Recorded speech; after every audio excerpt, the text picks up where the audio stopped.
So yeah, let's settle on in because we could be very well in for a long night as we resume where we were at the end of the previous stream, which in terms of the story was going down a very dark path, but we're trying to go down that dark path because we're trying to glean some information that the locals aren't giving us, and so we've had to go to alternative means to find that information, and so tonight we are going to continue to pursue that information. So with that in mind, greetings people of the world, Matthew back with you for the continuation of Let's Play Genshin Impact live here on Twitch. So before we forge onward, I will let all of you know how I have gotten my characters in grinding since I last joined you. Given what's been going on lately with Barbara and the materials for her becoming more of a pain to obtain and becoming more trouble than it's worth, I decided that we needed to move on from her, so I have been in the process of, based on your guys' recommendations, leveling up Noelle.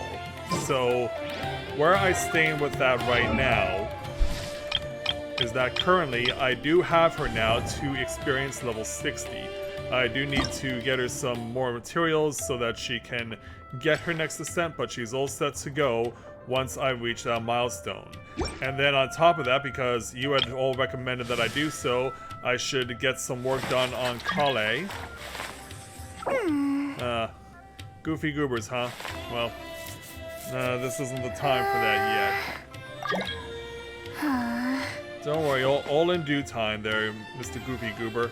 But yeah, Kale is now at 60 now and has reached her current ascension point, so she's able to get up to 70 when it's possible for her to do so. So, been definitely working on it, and also, this is a very big deal. In my since I last was on air with you guys, I had enough fates to try and roll again. And it turns out this was a very good roll. Because for the first time ever, as I'm about to show you, I now have a level 5 weapon. So for the first time I have a 5-star weapon, Aquila Favonia, and so I have been grinding on this very heavily to now swap out from what I currently have, which is sort of Dissension, because this cannot be enhanced any further, unfortunately. So I'm hoping that if things go well and I end up getting Aquila Favonia again, I can actually get this refined and give it another rank, which I'm sure would be very useful for me in my continued pursuit of getting things done. So, with that in mind, let's go ahead and continue on by speaking with Altheim.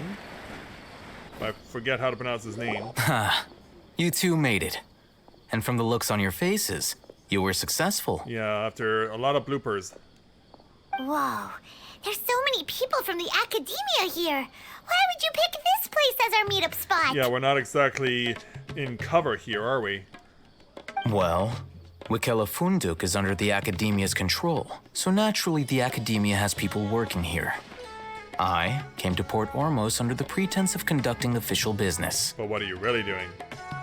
You're a pretty daring guy. Relax. No one here is interested in anything we say, and the Matcher won't come here. Okay now, tell me how your encounter with Dory went. You bring Altheim up to date and give him the canned knowledge you purchased. Okay, we did what you asked. So, can you tell us about the knowledge capsule that the academia lost now? Before that, I have to ask, why are you two so intent on tracking it down? You don't have to answer, of course. Yeah, it's not a secret or anything. We want to meet with Lord Kusanali.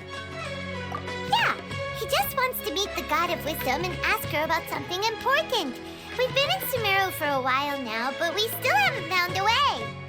When we heard that the academia had lost something that might be related to the gods, we came here in case it turned out to be our lucky break. In that case, you're on the right track. Well, that's good. Also, those are some very ripped arms you have. A short while ago, the academia lost a knowledge capsule in the desert. It's supposedly a divine knowledge capsule. Use it, and you'll gain the wisdom of the gods. Wow, there's really such a thing as that? Hey, if we find it, Do you think we could learn how to meet the Dendro Archon? Ooh, or how to find your sister? Well, I do have to say the music climaxed very conveniently there. I highly doubt it has any mystical properties, but it does indeed exist. And it's right here, in Port Ormos. How much? So, where exactly? That's what we need to find out next. I won't deny that. I am investigating because I'm curious as to what the divine knowledge capsule truly is. Or if it turns out it's actually dead or something? As you know, the Eremites in Port Ormos also have their eyes on it. It is an extremely precious item. The knowledge contained within may bring great power or wealth to whoever has it in their possession. Several brigades have been vying for ownership of it as of late, but there is still no victor.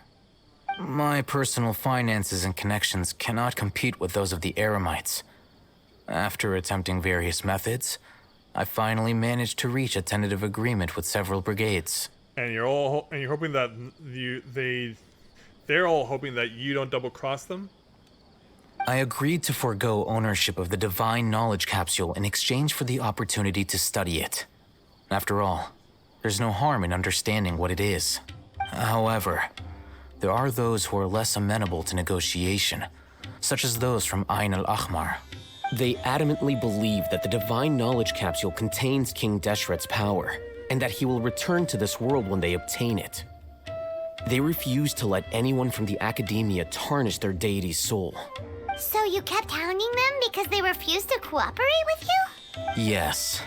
Ain al-Ahmar isn't exactly wealthy, but its members are determined to get that capsule by any means necessary. To that end, they've resorted to many methods more foul than fair in order to amass sufficient funds. I'll say they don't like going for the ley line grind. So, I've been sabotaging their business to force them into negotiating with me. Oh! The divine knowledge capsule should be up for a secret auction within the next few days. Each brigade will place their own bid, and the prize will be covertly given to the winner. Jeez. To ensure the capsule's security and to evade the mantra's notice, the winning brigade will not publicly disclose their victory. Unless I know whose hands the divine knowledge capsule ends up in, my agreements with them will fall through. Dory is the most reliable source of information, but that avenue was previously closed to me. With you on board now, the situation is different. What did you do to Dory?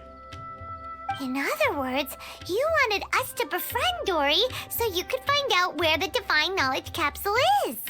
Yes, you can say that. But this arrangement harms none of us.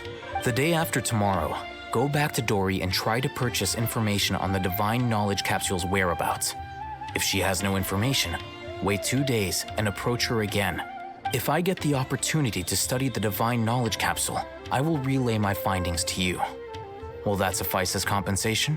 Yeah, that's exactly what I want. Okay, then we'll meet up in 2 days. 2 days it is. Alhaitham, before you go, we actually bought a knowledge capsule for ourselves, but we're not sure how to use it. You two want to try using a knowledge capsule? Sure, I can teach you. Will I need to use some sort of special controls? Doing so right under the Academia's nose is a bit problematic, though. Yeah. What do you say we head to the outskirts of town? Yeah, that's a good idea. Yeah, and it's all hyped up. That's what it's called. So we're going how far? Well, I do need to. It is pretty much a manual run to where we're going, so I might as well just do that then. And there is only an aetheryte or a waypoint that's closer. So we'll just go manually.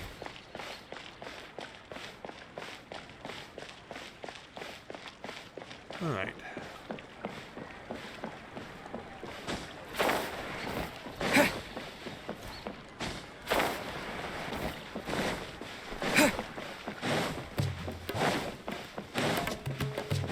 Into the wild.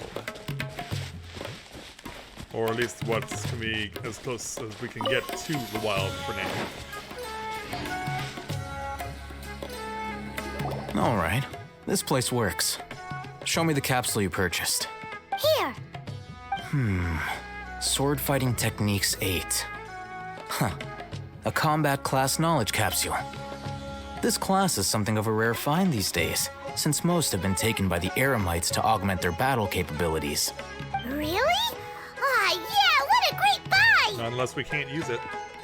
If you want to determine the efficacy of this capsule, I can evaluate your combat ability. However, effects will likely be minimal if you already possess a high amount of strength. Well, I'm already a level 80, so I will just go. We can conduct a controlled experiment where you fight 2 battles, one before using this knowledge capsule and one after. While you fight, we can use an Akasha terminal to monitor your various physical parameters. There may be variances in your physical strength between the 2 tests, as well as a disparity in your opponent's abilities. But don't worry, I'll run statistical analyses afterward to mitigate any confounding effects. Wow! Oh, hey, them! You must have been one of those guys at the academia who got top grades on everything. I'm guessing it's the opposite. Paimon's curious about something, though. You definitely weren't one of those students who needed canned knowledge to graduate from the academia, right? So why are you risking getting caught by the mantra for this capsule?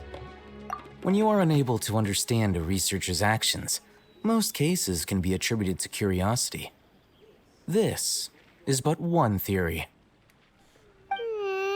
Sounds like you're trying to avoid the question. I think so too. All right, let's begin the test. Just fight as you normally do.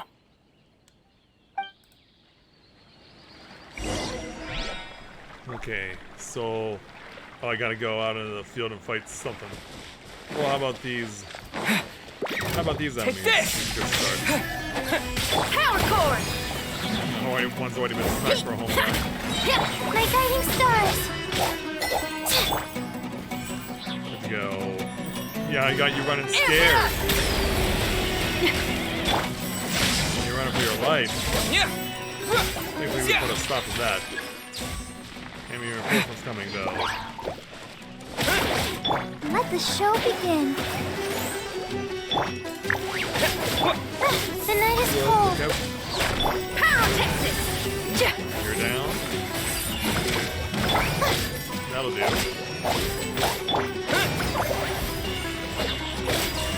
At this point, I pretty Lightning much got it, flash! so there's not much point using Layla's ability. Alright, back to Al-Haytham. There we go. All right. I'll link your Akasha terminal to record data. The next step is to use this knowledge capsule. Hold it in your hand. I'll help you establish a connection with it so you can activate its power. Okay, open your inventory and use the canned knowledge.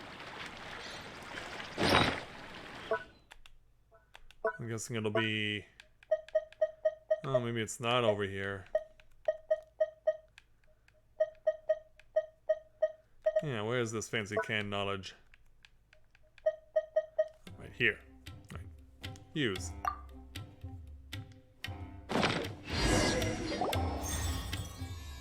As if I saw countless sword-wielding figures fighting one moment, then into the next, they disappeared into the recesses of my memory. As I reach out to her with my eyes closed. Am I attuning here? Hey, how are you feeling?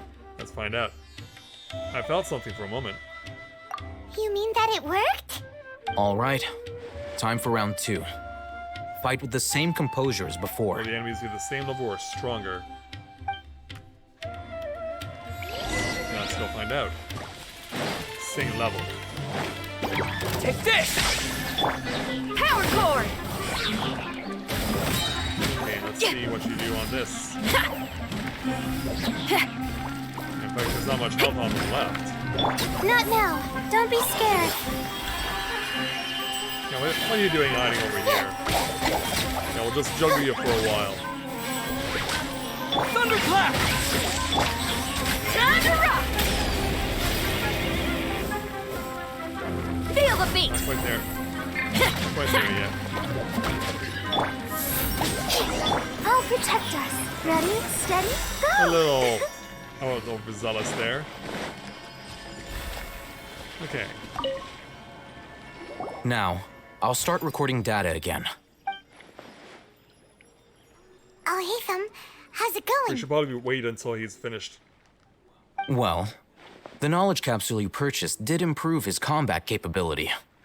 During the second fight, his overall fighting performance increased by 0.073%. That's not much of an improvement. Wait, how much? Yeah, that's basically 0. Dory's such a jerk! She totally scammed us! 1 million Mora? This thing isn't worth a tenth of that amount! Maybe we haven't unlocked its full potential yet.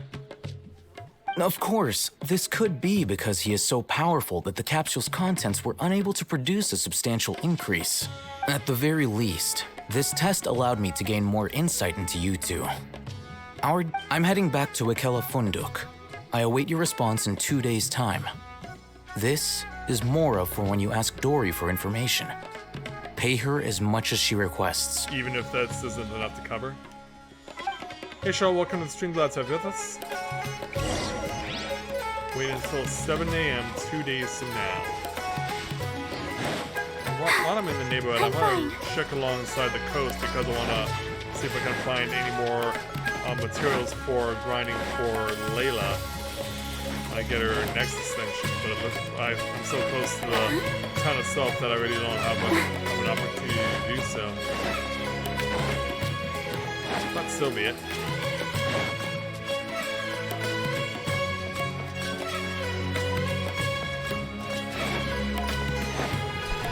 Good to see you there, Charles.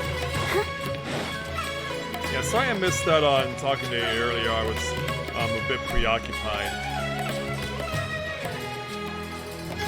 Yeah, we want to get the clock rolling. We got to bide our time for 2 days.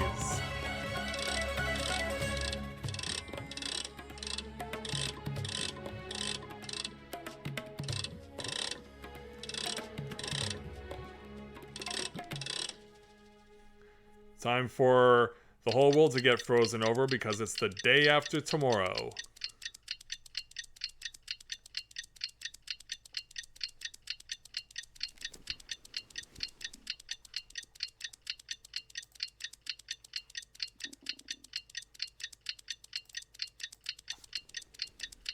And so 2 days later.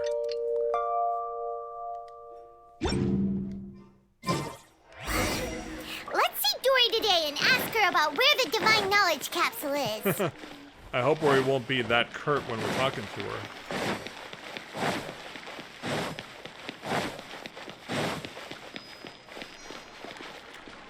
It's the best way to get to where she is right now from where I am. Because yeah, we're pretty much covered from basically a sheer wall of cliff face.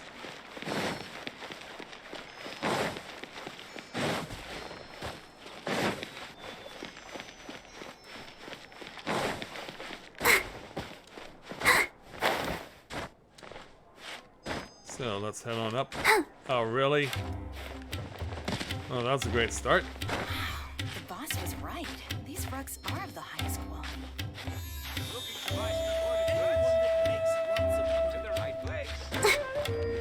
Oh.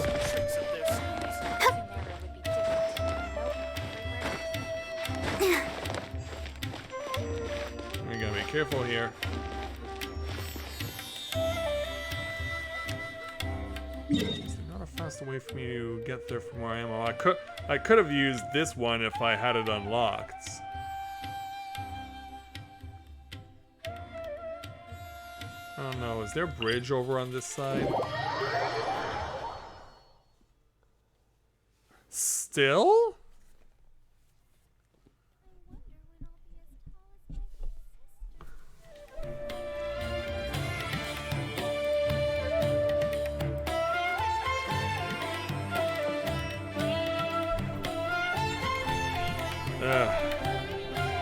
Is that better? And also, yeah, I could have used this bridge. Yeah, I completely forgot about this bridge. So let's see what we got when we speak with Dory. Time for more black market diving. Here, over here! Oh, welcome back, my loyal patrons. What can I do for you this time? You name it. Canned knowledge, supplies, or anything else you need. I'll find a way to get it. Where there's a waterfall of Mora, there's a Yay! Can you really get us anything we want? Anything at all? Aha!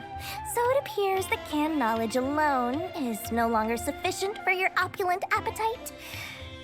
Then please oblige me. Tell me what you have in mind.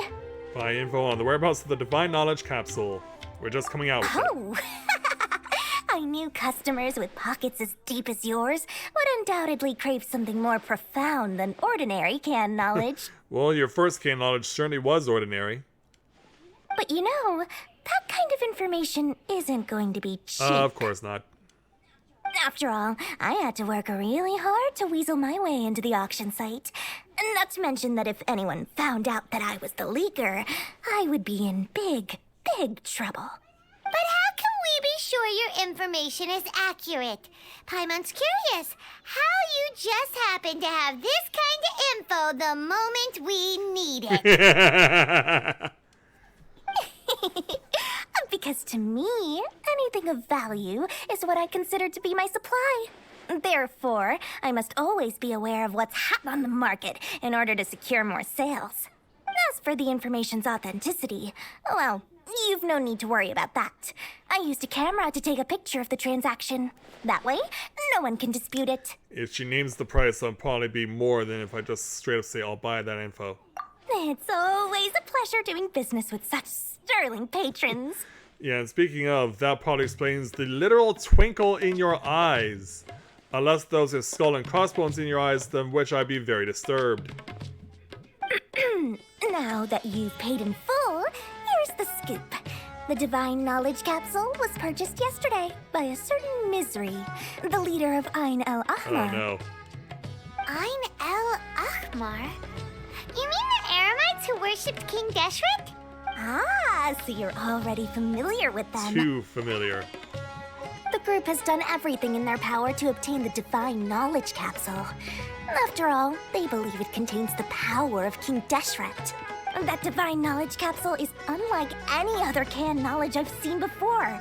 It was glowing bright red. Yikes. The capsule is clearly visible in the picture I took. You can look for yourself. Thanks for the info, Dory. Please, it's my pleasure. It's all thanks to discerning customers such as yourselves that my efforts yesterday were not in vain. Please, don't hesitate to contact me if you ever need anything else in the future. More effort, Dory, opens doors. Well, we figured out where the Divine Knowledge Capsule is. Turns out, Picture of it the ended up in the transaction. hands of Ain El Ahmar. Let's head back and talk to Al Haytham. What makes me think that Al Haytham is actually the guy who bought it? Yeah, what if he's the actual secret leader? 'Cause I could still see that being a possibility. So let's go find him and get ourselves some answers.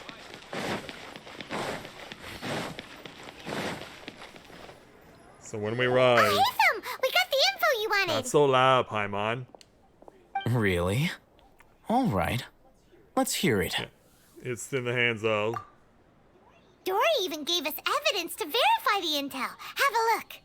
Huh, look at that. Clear as day. It must have taken some guts just to infiltrate the scene of the Eremites' transaction. But then to get close enough to take a picture like this. Bold move, Dory. Very bold move. All right. The person in this picture is indeed Misery, the leader of Ain El Ahmar. And the glowing red capsule he's holding appears to be the Divine Knowledge Capsule. I find it very appropriate that the leader's name is Misery because I have no doubt that we will have to put up with this person's misery. I just hope that we don't get our ankles broken with a sledgehammer when we actually confront this person.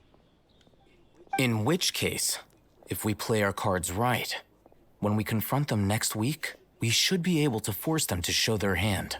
At first, Paimon didn't get why you were provoking these Ain El Ahmar guys. But now, it sort of makes sense. Everything's playing right into your hands. After we defeat them, we can finally have a serious talk with their boss and get them to lend us the Divine Knowledge Capsule. Given what they're trying to do, I doubt they would. Thank you for your time and efforts. Take a few days off while I make some preparations. Let's meet up again on the afternoon of the arranged date, 3 o'clock sharp. Alright. See you then. How will I be whiling away the time? As we hopefully will get an answer sooner rather than later. Yeah, we're just cutting right to the chase. A few days later. Oh, Hatham sure is taking his time. Where could he be? Oh, there he is. Hello there. Sorry to keep you waiting. Let's head to the pier in front of Faros Lighthouse. It's not Faros serious. Yep, let's go. Time for the wall to be pulled over our eyes. Go to the agreed location, Go, Barbara, go. which is totally not suspicious in any way. Since it's on the opposite side of the river, I'll just jump over. Just makes more sense.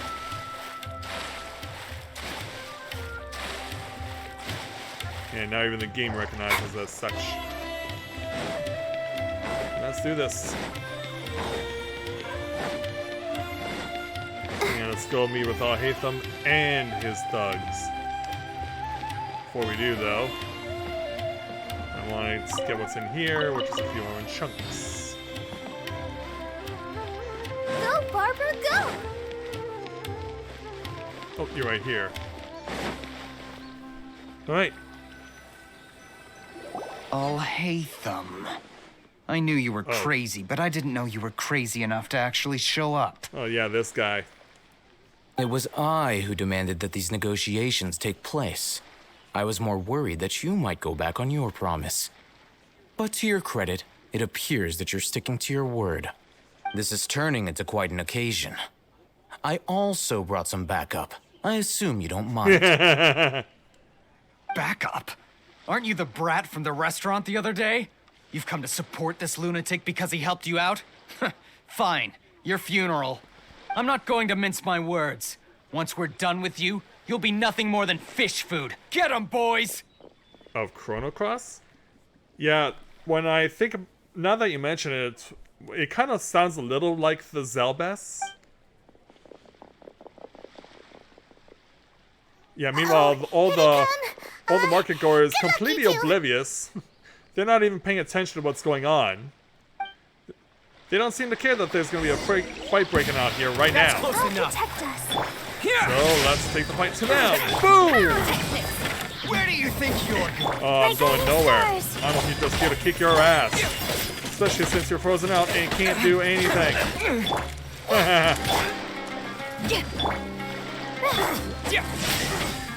Yeah, wrecked with ease. There's more than I can say about what happened in the previous stream, that's for sure. Shred till I'm dead. Oh, you're not down yet. Well, you are now.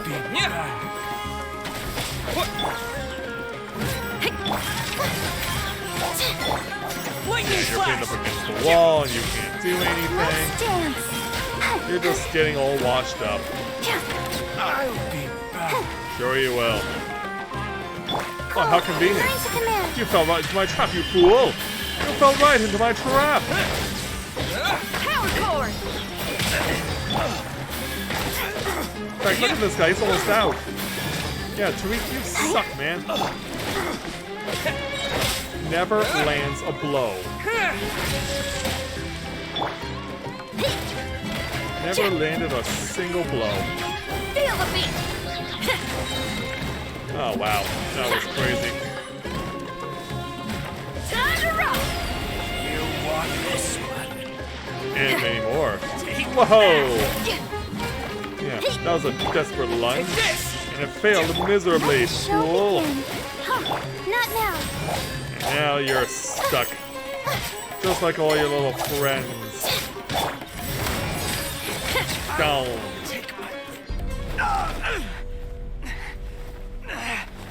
What you got me now? Academia scum!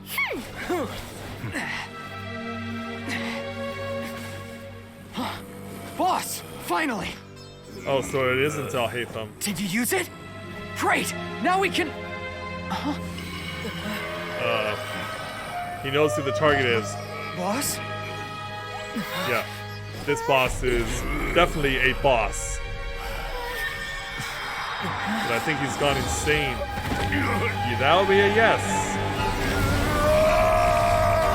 And coming out of his body will be the shred. Speak, I wouldn't try and approach if I were you. Yeah, this guy's gone mad. What happened to him? Jeez. We have to cut his Akasha connection, now. If you can there, I'll hate them. And now the fight is on.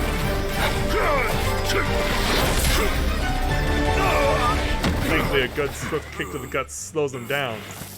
And short circuits the divine knowledge. Target acquired. Arrested. And now it's time for us to be on the lam yet again. Oh wait, we're actually not going to be arrested. Yay! But Do not impede our work. Is that understood, Al-Haytham? Of course. I was only trying to help. Take him away. oh, snatching while not paying attention. Brilliant. Hey there, Luna. Welcome to the stream. Glad to have you with us. Yeah, get him out of here. Be gone there, Clubberlang. World. Yeah, the lasting effects are still there.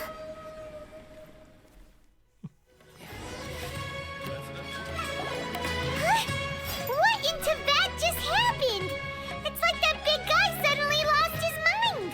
It looks like he used the divine knowledge You capsule. certainly did. You mean the divine knowledge capsule did that to him? Yeah, speaking of which, Hypatia did mention. Oh, yeah. You mean how some researchers go insane after getting knowledge from Irminsul? I've heard of numerous incidents of researchers in Satyavada life going insane. The state that man is now in suggests that this is a similar situation. And it's not gonna be good. This divine knowledge capsule does appear to be linked to the gods, but beyond that, it doesn't seem anything like the rumors suggest. Possessing it doesn't grant you divine wisdom or power. Well, maybe it does based on what he was mumbling when he got dragged off. Did you hear what he said? World, forget me. What could that possibly mean? Could mean any number of things. That's exactly what I heard before at Irminsul. If the mantra took him away, then that means the Academia got the divine knowledge capsule back too. What a shame. We were so close. Still, Paimon didn't expect the divine knowledge capsule would be so dangerous. Imagine if we tried to open it. Oh, who knows what would have happened to us? I imagine it would have been worse. As things stand, there is no reason for me to remain in Port Ormos.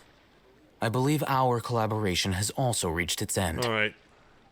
Oh, we were so busy trying to find the divine knowledge capsule that Paimon forgot to ask you something. Since you're a member of the Academia, do you have any idea how we can go about meeting Lesser Lord Kusanali? Truthfully, I don't. Of course not. Lesser Lord Kusanali appears to exist outside of Sumeru's entire administration. Most of the time, you wouldn't know she exists at all. Moreover, since the Academia possesses the Akasha, a symbol of our deity's wisdom, scholars have no reason to desire to make contact with the deity herself anyway. Everything about Lesser Lord Kusanali is such a mystery. Why do I get the feeling that Lesser Lord Kusanali is actually just a reincarnation of Rukkhadevata? I'm heading back to the Academia. How about you two? Well, time for the festival? It's almost the day of the Sub-Zero's festival. Maybe we should head back too. We've been rushed off our feet over the past few days, so maybe a little rest and relaxation will do us good.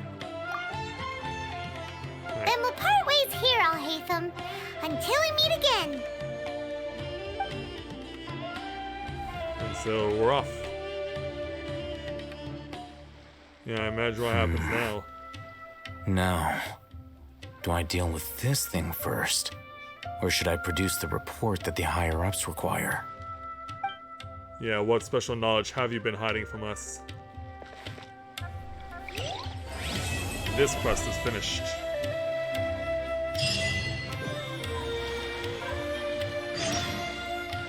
Yeah, we can now go to the Sub-Zero's festival. Let's go back to Sumeru proper. Let's drop in from here.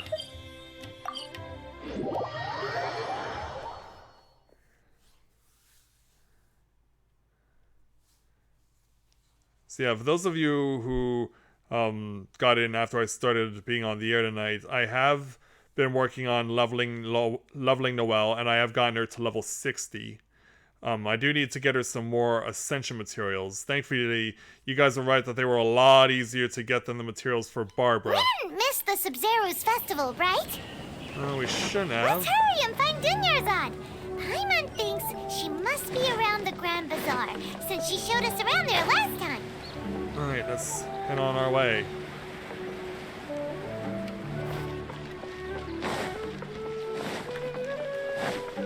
So, winding around the city, trying to find our way back to the bazaar, getting down numerous stairs and ramps and all that sort of thing. Yeah, here we are. This is where we should be.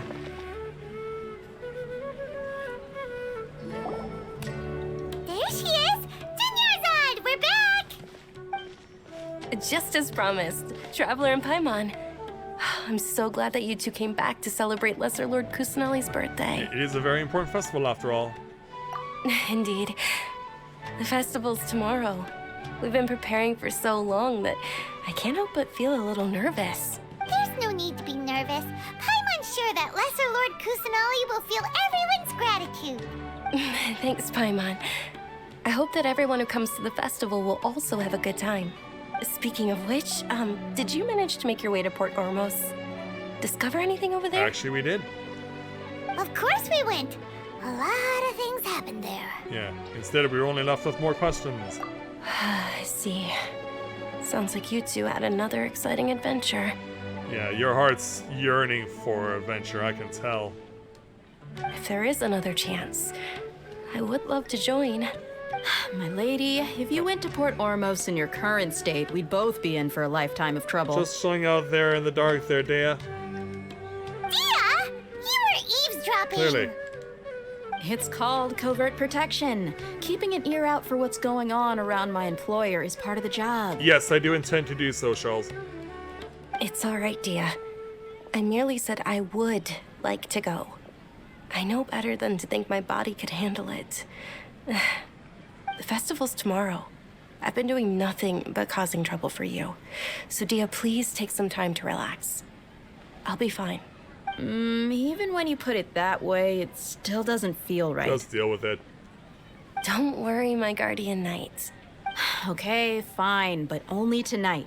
Tomorrow's a big day, and many no-good scumbags are gonna try to take advantage of that. Look, well, tired already, Paimon? Oh, you two must be exhausted from your long journey back to the city. My apologies for not realizing this sooner. I've already prepared a room for you to rest. Oh, thank you. Please follow me. Whoa, you're so thoughtful. Paimon's so ready. And that starts Act 2. Before I continue, I should also point out something that I also pointed out at the start of the stream. I did get enough for Rolling Fates again, and that did get me 2 new things. It included me adding to the roster Sucrose, so she is now in my roster. But not only that, for the first time all game, I now officially have access to a 5-star weapon. So I got the Aquila Favonia, and because it is a 5-star weapon, I have been working on leveling it up as much as possible and currently have it at 56. So eventually I will get to the point where I can possibly even get it to replace this as my primary weapon, but we'll see how that unfolds. So those are the things that I'm trying to get. Of course, grinding up Collet and also Noelle are also very important for me right now. Yeah, just bringing you back up to date on where things currently stand.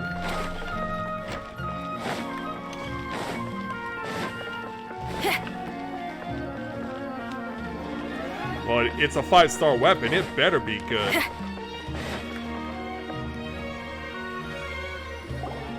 Here we are. It's also fairly close to where I've been staying. It looks really nice. Yeah, let's have a look. Oh, sorry for the trouble. Not at all. Just tell me more about your adventures when you next get the chance. That's Paimon's specialty.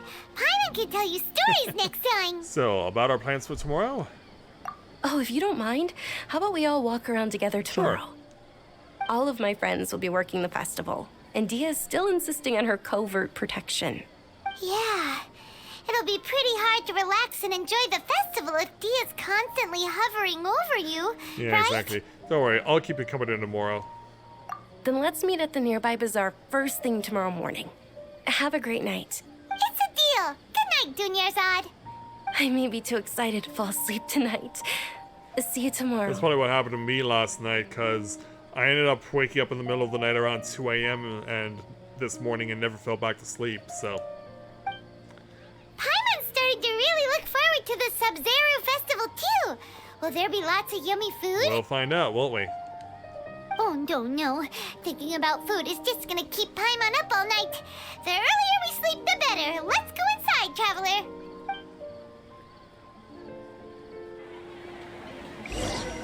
So...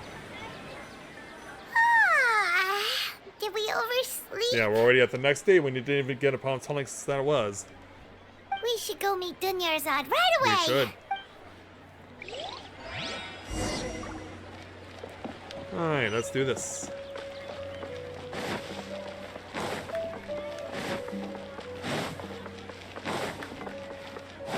So, let's see what happens when this festival takes place. Traveler, Paimon, I've been waiting for you two. Good morning, Dunyarzad. We must have overslept a little bit. Not at all. I arrived early. Today is finally here. I must cherish every moment as if it were gold. You've worked so hard for this day. You gotta enjoy it to the fullest. You know it.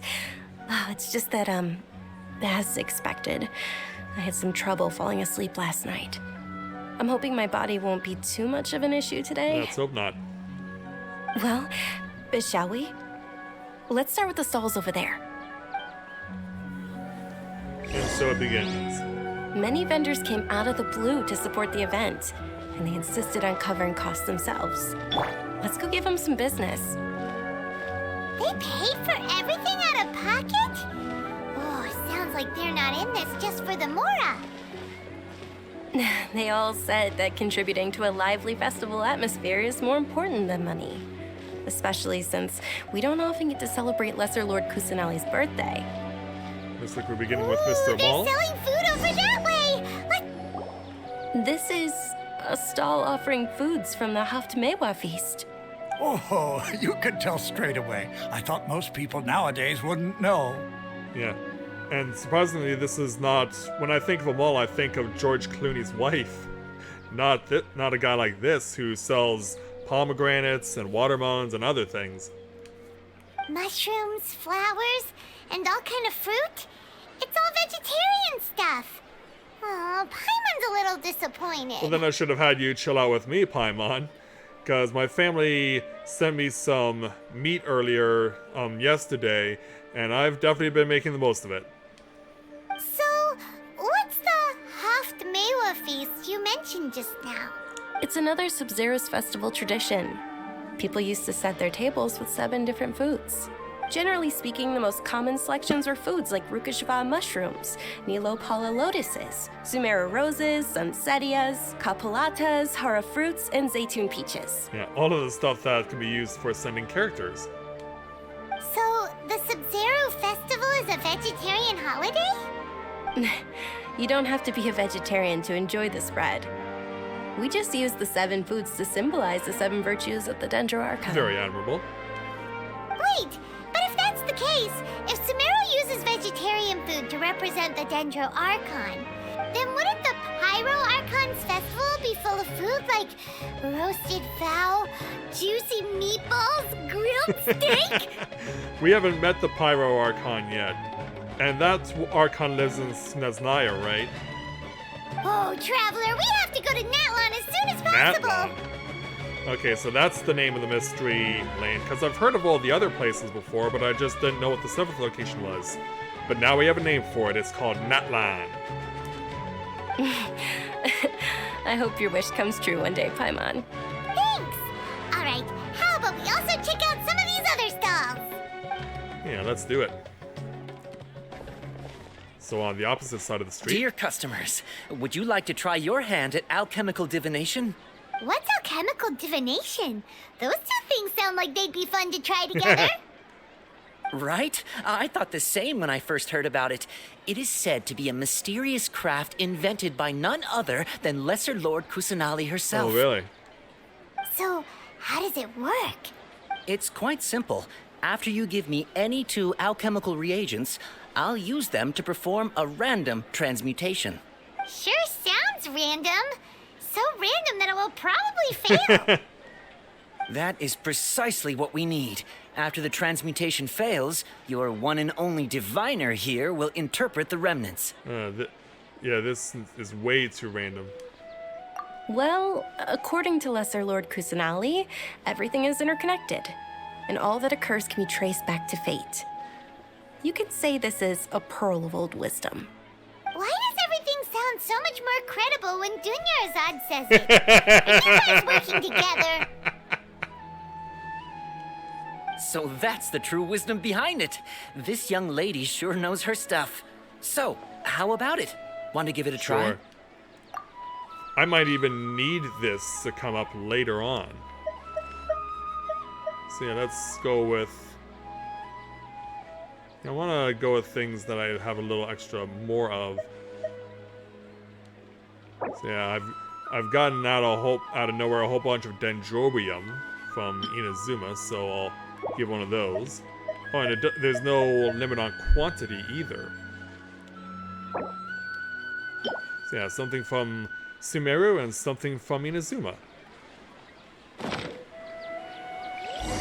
let's see what we get. Okay, one moment. It's the moon. Paimon wants to take a look too. Is it? It looks more like a pie that Paimon bit into. Generally speaking, the moon signifies... It means... Wait a moment. Oh, you mean you don't remember? Is he really looking it up in a book? I think he is. Oh, I remember now. It means illusions and lies. Illusions and lies? That sounds rather ominous. Yes, but this book says that if you trust your intuition and overcome your fears, the sun will surely rise. He's not even trying to hide his book anymore. Clearly not. I mean, he does have the subtitle that he is a student. Naturally, fate will only ever show you the beginning of a journey. It is up to you to forge your own ending. Oh, thank you so much. I'll keep that in mind. Oh, it's nothing. I'm just learning as I go. Clearly.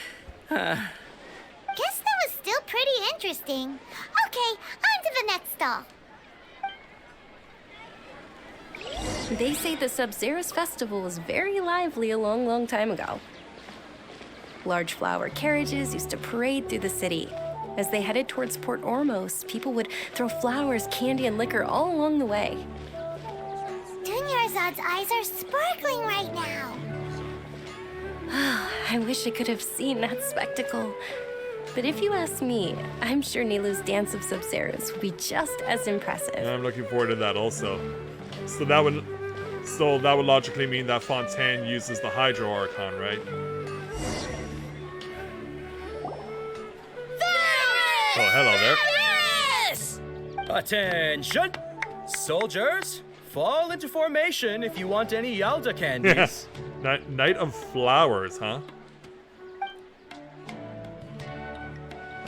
Whoa, so impressive. It's a weird guy with a weird hat. Well, remember we're in a different culture. Hey, it's Dunyarzad! Miss Dunyarzad, the children love you even more than the Yalda candies. In the few short days it took to prepare for the Sub-Zerus festival, the children have all grown very fond of you. The Hallowed Night of Flowers. It's an honor that you know my name. Attention! In the name of Ferris, the Knight of Flowers, I commend you on your contributions to the glorious Sub-Zerus Festival. All right, little soldiers, take your Yalda candies and don't forget your loyalty to Lesser Lord Kusanali. Dismissed. Yes, sir. Yes, Knight Ferris! Just what is going on here? Yeah, this is a good question. Ferris, the Knight of Flowers, is another Sub-Zerus festival icon, and one immensely popular with children. In the past, the actor portraying Ferris would also sit on a flower carriage.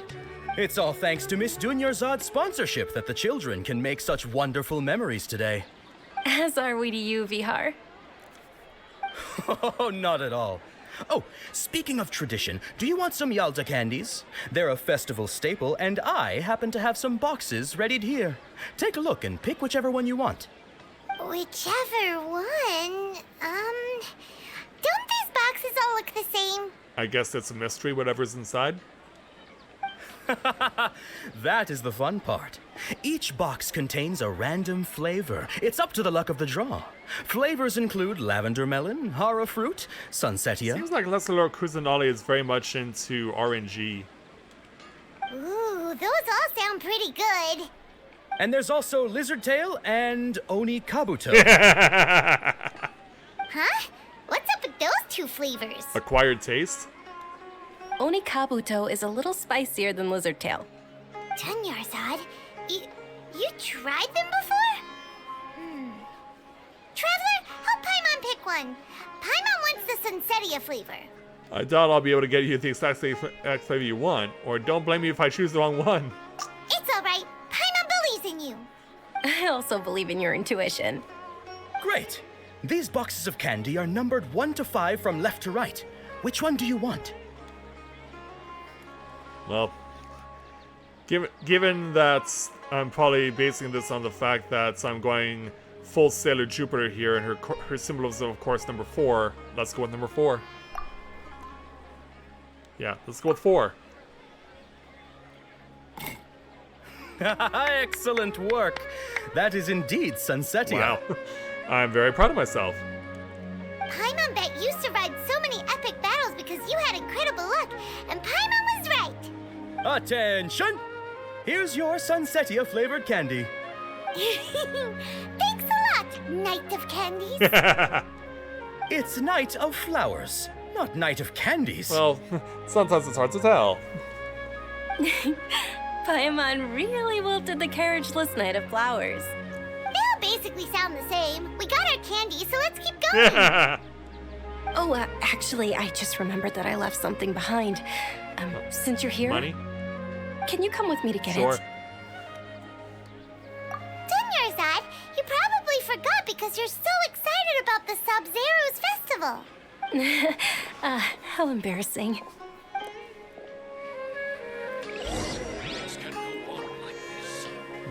Just want to check something here real quick. Okay. So that's, yeah, I guess we're going back to her house.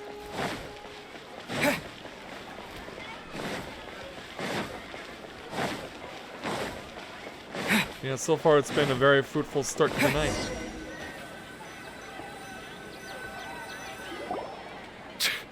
We're too late. Oh no. Who knew the little lady was such an early riser? Oh great.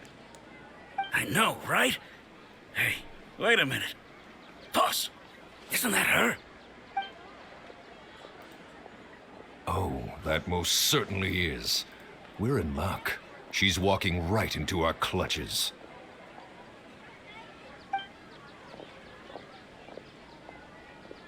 Those Eremites don't look like they're up to any good. Who are you? I don't believe the Homayanis hired you. No. That's right. We haven't received any of their mora, but I wonder how much the Homayanis would shell out to get you back. Yeah, they're going for ransom. They're a gang of kidnappers! Traveler, hurry and protect Dunyarzad! Professional here, ready to go. Hey, did you scumbags even consider that the Homayanis might have hired a merc that outclasses you? Oh jeez. You're Dia. Dia the Flame Maiden. No wonder we mercs haven't heard anything about you for so long. You sold your unruly mane to the highest bidder. Unruly, huh?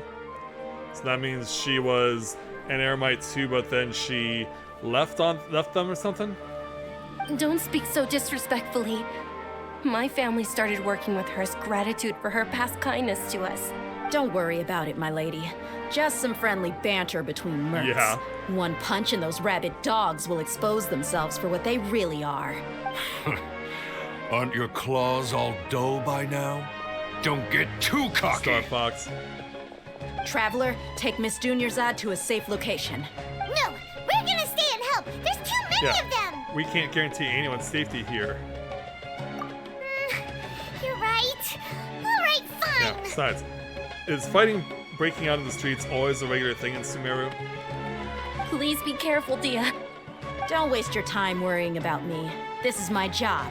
Look out for yourself. After I've wiped the floor with them, I'll go find you all. Okay, there, Dia. Have fun. Oh, jeez. Which way are we going? This way. Make a break for it. Jeez, dude. In 60 seconds? That was easy. But maybe not so easy. Dunyarzad, are you okay? You look a little pale. Are you in shock? Yeah, I think she's having health issues. I'm fine. My body always reacts like this whenever I exert myself too much.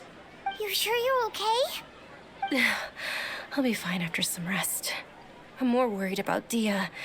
After all, none of this would have happened if I hadn't insisted on coming out today. Oh, don't start second-guessing yourself. Yeah, don't worry. Yeah, we'll just slowly pan over, and then we'll pan over the palm tree.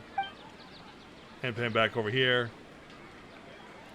My lady, Traveler, found ya. So you kicked their butt? Dia! You took care of them so fast! Any more of them?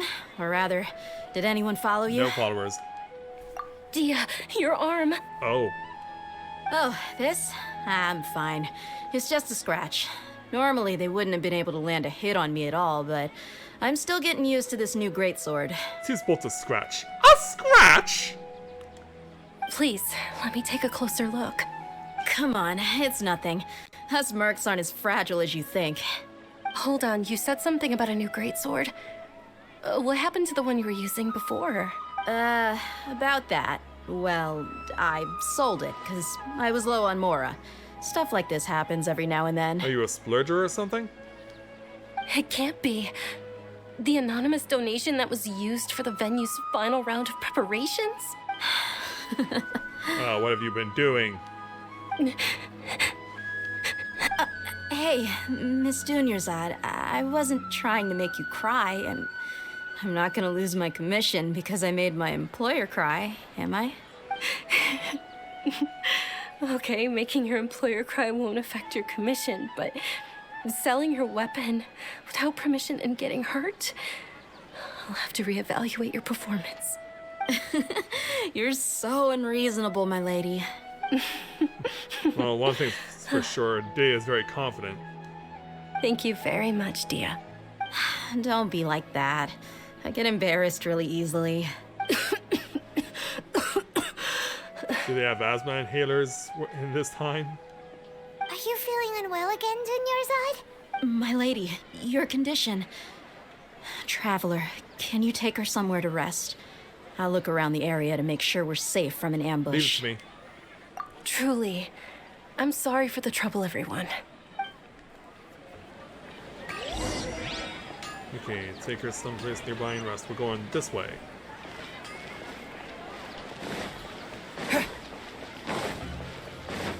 Taking a look out over the river here.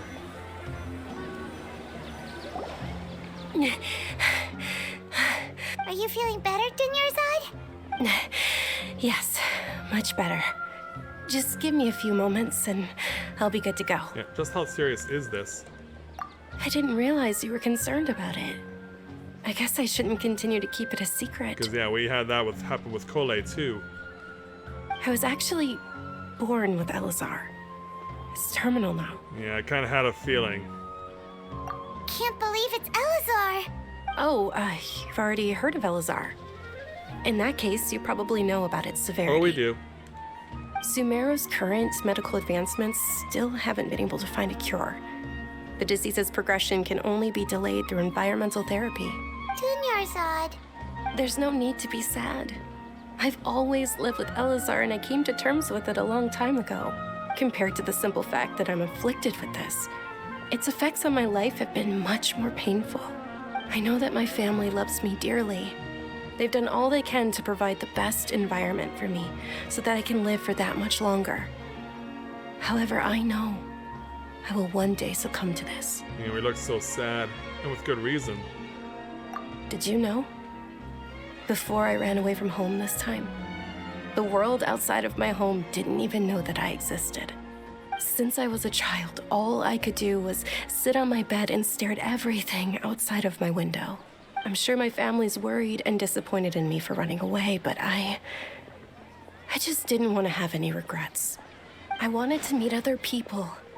To me, there's nothing more beautiful than being able to meet and speak with others. Not to mention the incredible time spent preparing for the festival. The joy on everyone's faces here, and all the support I've received from friends like Dia. This way, when my final day does arrive, it will be less sorrowful. You certainly know how to put on a brave face.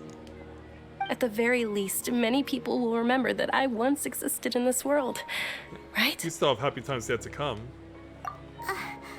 As long as you don't forget Paimon, Paimon also won't forget about you. No, even if you forget Paimon, Paimon will still remember you. Thank you two so much. I apologize for the depressing conversation.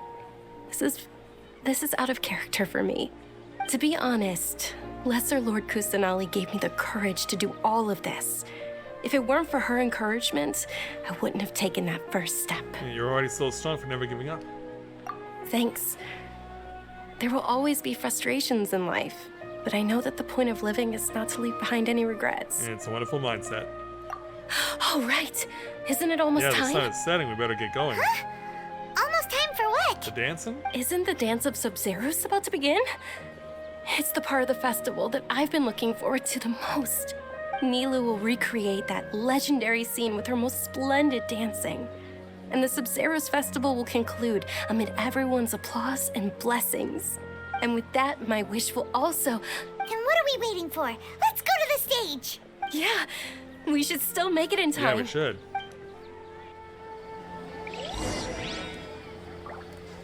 Alright, back to the Grand Bazaar.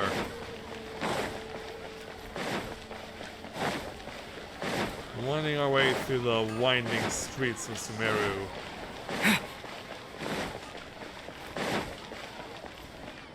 This does go higher for some reason, but we should be fine. Yeah, there's the stage right there. Were you not aware that the law prohibits this type of performance from taking place without prior permission? Are you for real? Over there! Someone's yelling at Nilu! I think I just saw the Academia's Grand Sage. Why is he here in person? But the Dance of Sub-Zeros is one of the key parts of the Sub-Zeros Festival. If we can't perform it... The Sub-Zeros Festival. The law also prohibits the private hosting of large-scale religious festivals. Only the Academia can host such an event. Ouch. Yeah. Screw you, Charlians. If you continue to resist, we will have to order an investigation into every single event organizer. The Grand Sage has already granted you much leniency. I advise that you exercise tact. How did things turn out like this? Yeah, there's a snitch in our midst. The Academia was originally responsible for the Sub-Zeros Festival, but they failed this responsibility for many years. I need to speak with them. Yeah, if we force their hand too much, the situation may get ugly. This is a hard pill to swallow, but you're right. Things would only get worse. Art, dance. Aren't you ashamed of pursuing such frivolous and meaningless activities in this land of knowledge and reason? And who are you, Reverend Shaw? Our Archon created the utopia that is Sumeru City for all scholars who sought validity, verity, and truth, while people like you wish to defile it. No. I believe that our Archon never rejected the arts. Even the goddess of flowers dedicated a dance to her. With your lack of intellectual credentials, I do not believe you are qualified to debate with me. What you should be doing is finding workers to tear down this ridiculous eyesore. Yeah, up yours, the Azar. Ass-R. When we return, have the scribe draft an ordinance before the next Nyargarbaha Day that prohibits public art performances. We will announce it to the public later via the Akasha. Understood. I will inform him when I return. The Sub-Zeru's festival. Go celebrate the birth of that god to your heart's content. Yeah. This place really hates Kusanali. Nilu, are you okay? Oh, Dunyarzad. You all saw that just now? The Grand Sage ordered us to stop the performance. Yeah. Let's go somewhere the Academia can't find us and perform there. But how do we let everyone know? And what about the atmosphere on the stage? Or we could get people to block them off so they can't interrupt the performance. No. They just threatened to investigate the organizers. If we were caught... Nilu, it's all right. Don't worry about it. But you've been looking forward to the Dance of Sub-Zero so much. And I know how important this festival is to you. I don't want you to have any regrets. It's okay. Seeing you care this much about my feelings is more than enough. It would be too risky to continue the Sub-Zero's festival at this point. I don't want to get everyone in trouble. If you say so. But you can sneak out for the next Sub-Zero's festival, right? We'll make sure the next one is a smashing success. Just don't set it up within the city itself. Take it somewhere else. The next one. Yeah. As long as you're on this side of the train tracks, there's no way that the Reverend can touch you. Yes. Okay. It's a promise. It will be a smashing success. Paimon can't believe this is how things turned out. Those heartless geezers. Yeah, should we try to think of another way? It really is okay. There's nothing we can do about it. Still, I'd be lying if I said I had no regrets. I would have loved to see Milu's dance. Yeah, this is seeing her alive. The Sub-Zero's festival was forced to come to an unfortunately abrupt end. Screw you, Charlians. Yeah, Fortuno, I will be having your head over this. A lot happened today. It's a shame the festival ended the way it did. Nilu and Dunyarzad promised to make the next Sub-Zero's festival a success, but Dunyarzad is running out of time. Yeah, this may be a regret that can never be resolved. Yeah. All connections have been secured to construct the most stable framework possible. The project has entered its most critical phase. Power has begun to flow from... I think we heard something over the Akasha we were not supposed to hear. We're gonna be late! It's all because you wouldn't get out of bed! Oh, it's my fault now? We should go meet Dunyarzad right away! Okay, let's go and find Dunyarzad. She's gonna be down here. Yeah, I was about to go up. Thankfully, I was stopped in time. So now that we've spoken to her the next day.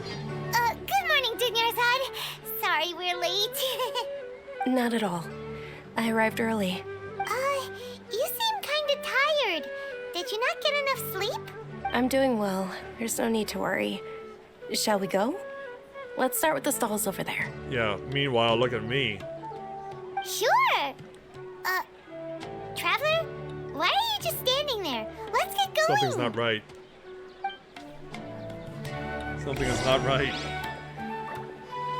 Alright, Dunyarzad, where will we be going this time? I'm following you over this direction. selling food over that way. Let's go take a look. Okay, so yeah, this is pretty much many of the stalls that were up during the festival itself.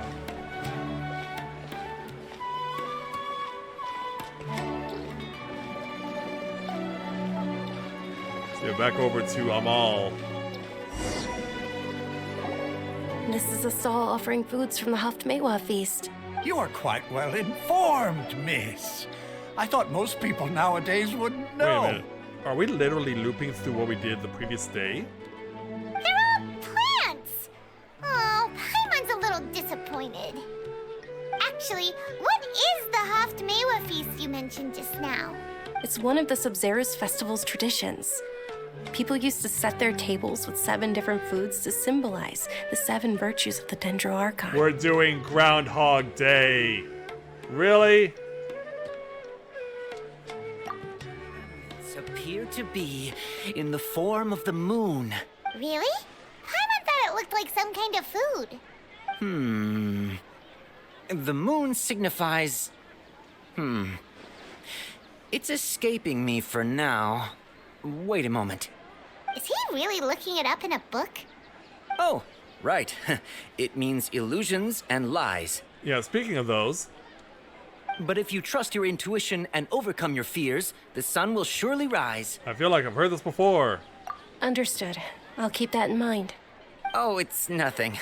I'm just learning as I go. Guess that was still pretty interesting. Okay, on to the next stall. So, where to next? Yeah, we are literally Groundhog Daying this. Now, I'll help myself to a flower. Just in case if we Groundhog Day again tomorrow within game, then I can just pick up the same flower. So yeah, off we go to the Night of the Flowers. And there are those kids who are going to be looking for candy. Things can go on like this.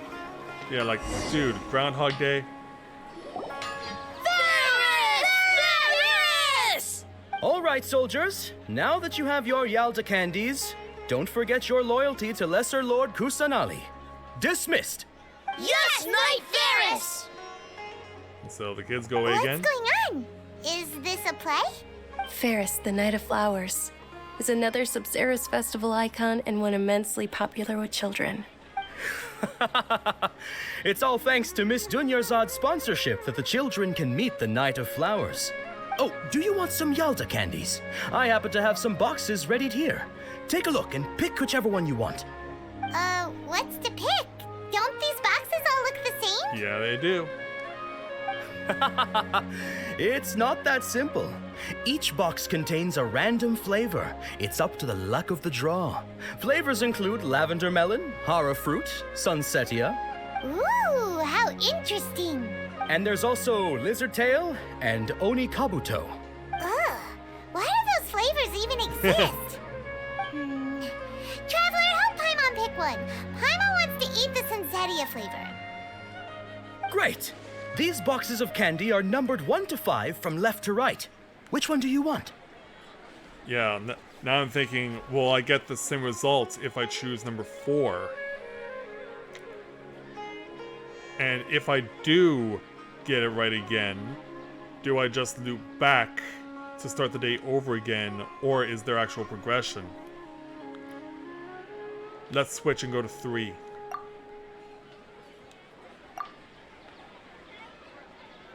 And? Ah, excellently chosen. Number 4 is indeed sunsetia. Hey, I said 3. Paimon bet you had incredible luck, and Paimon was right. Yeah. Just now, did I really mean to choose number 4? Or, yeah, my body just subconsciously reached for it. Huh? Are you saying that you instinctively chose the right box? But now that you mention it, Paimon also had the feeling you'd choose the right one. Is that kind of like what you felt? Yeah, I'm deja vuing this. Maybe we didn't sleep very well last night. Or maybe we slept too much. Yeah. I'm sorry, Danyaza, but I need to leave for a moment. Oh, sure. Huh? Where are you going? You're just gonna walk off like that? I gotta tell you something.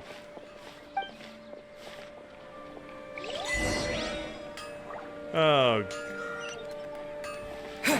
Like this is really what we're doing, game. You're really gonna Groundhog Day me. I mean, it's March now. Spring has started. We don't need to go through that Groundhog Day trolling. Besides, I highly doubt that Andy McDowell's character is gonna bid $339.88 to get me.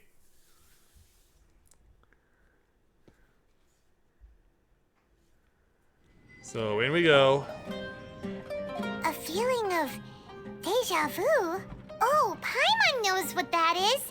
It's when you feel like you've already experienced whatever is going on. In that case, Paimon also felt something like that today. But that's just our brains playing tricks on us, isn't I think that the Akasha is screwing with our heads. So, why'd you run here in such a hurry? I wanted to do something I normally never would. So that's it! You're intentionally doing things you usually wouldn't and seeing if you still get that same feeling of deja vu. Welcome, you two. Are you here for lunch? What would you like to eat? Yeah, in fact, we apparently know what we want. Got it. You don't look like you're from these parts, but I gotta say, you've got good taste. I'll give this order to the kitchen. In fact, Lombard doesn't even recognize me. Charcoal-baked Angelina cake? Isn't it that burned thing that didn't look tasty at all? You mean you know about that? Oh, Paimon understands what you're trying to do now. You'd never normally order something like this. Well, it's more than that. And so after the camera pans around... That thing? Are you really gonna eat it? I guess we are. Isn't this going a bit too far? I look worried. Yeah, we're just gonna dig in and hope for the best. How was it? The look on your face is telling Paimon that it tasted awful. It actually tasted really good. Then, you mean... Yeah, I've definitely eaten this before. That's impossible! We were just talking about how gross it looked! So, would this be a case of taste bud deja vu? Yeah, I couldn't get rid of it after all. Paimon also gets the impression that we've been here many times, even though we aren't regulars. How about we go out again and try something else? How far down the rabbit hole are we going? New Lombard's Tavern. Without paying, I might add. Where are the doors? Yeah, I guess we're not leaving here until we do pay. Yeah, it's the Akasha. The Akasha's making us go full-blown Groundhog Day.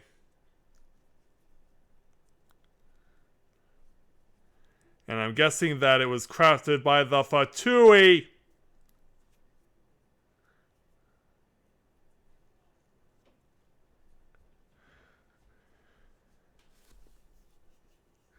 Yeah, we'll get our answers soon enough. So as we walk out, we hear crowd din.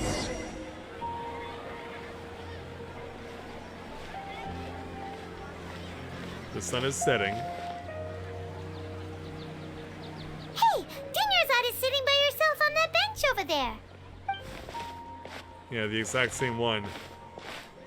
So you're gonna tell us about your condition? What a coincidence, Dinyarzad. We meet again. Why are you sitting here all by yourself? Oh, I ran into some kidnappers just now, but thankfully Dia came to my rescue. I started to feel unwell after that, so I sat down here. Kidnappers? Oh my goodness, are you hurt? I'm okay. Dia's arm got scratched, but it isn't serious. Whew, that's a big relief. But, Dinyarzad, you seem a little down today. It's the Sub-Zero's festival, and you've been looking forward to it so much. Not at all. I've always been like this. Excessive physical exertion or strong emotions tend to aggravate my illness. Besides, no matter how amazing today may be, it is but a single day. After however many more days, my time will come to an end. Yeah, we're thinking about this. Paimon doesn't quite follow you, and Paimon feels like something's really got you down right now. Yeah. I'm sorry for leaving you behind earlier. It really is fine. I don't mind. Have you noticed anything out of the ordinary? Huh? Did something happen? Dunyarzad, have you ever felt deja vu? You know, like when you've already experienced something that's happening right now? Deja vu? No. But my days have been the same for years now. Even if I were feeling deja vu, I suppose I would already be used to it. Oh, Paimon sees. Then, is it only the two of us? Yeah, it really is Groundhog Day. It's almost time. Huh? Time for what? The dance that will never happen. Nilou's Dance of Subzerus is about to begin. Let's go. So let's sow and see history repeat itself.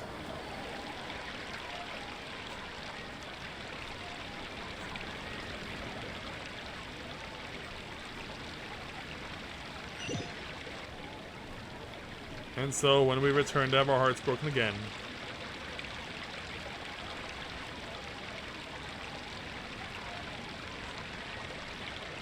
Yeah, you're getting yelled at.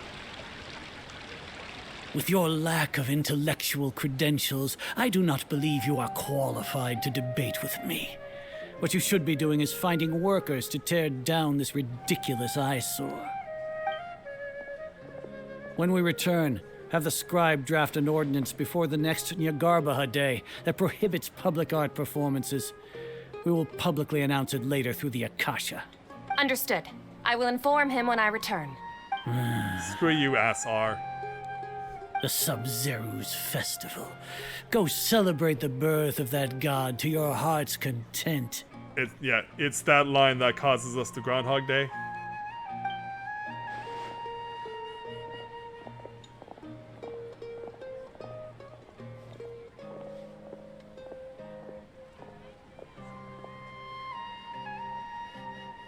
So, out with it. Nilou, are you okay? Oh, Dunyarzad. The Grand Sage ordered us to stop the performance. It's okay. There's nothing we can do about it. But you've been really looking forward to this. I don't want you to have any regrets. It truly is unfortunate, but I don't want to cause trouble for anyone. Didn't the Grand Sage say that he might investigate the organizers? True, but... Well, okay. I'll just have to try again next year. The next festival. I probably won't be around by then. Wait, what did you just say? Yeah. No, nothing. I'll be heading back to rest. Thank you for your help, everyone. That definitely was something different. Paimon can't believe what those heartless geezers did! For some reason I felt like this outcome was inevitable. Did Dunyarzad already go back? We should also return and get some sleep. We probably shouldn't. It's supposed to come to an abrupt end again. And so now it's time for the day where Bill Murray ends up getting himself in jail because he drives around recklessly. So, in the end, you still couldn't figure out what that deja vu feeling was all about? Maybe it really was because of exhaustion. No, it wasn't. I hadn't thought about it. My head does feel very heavy. Same here. That's why Paimon stopped thinking about it halfway through the day. Then, how about we settle in and get a good night's sleep? For now, we can chalk things up to exhaustion. We can do more thinking tomorrow. What's with the squirrel in the rafters? And now for the reloop. Observing a modest drop in the output of Jnana energy, but values still remain within normal parameters. I'm being experimented on! Continue to monitor the variances in the data and find the cause as soon as possible. You academia jerks. Screw you, Charlian. Why does Paimon feel so tired after so much sleep? should go meet Dunyarzad right away. I don't think we should.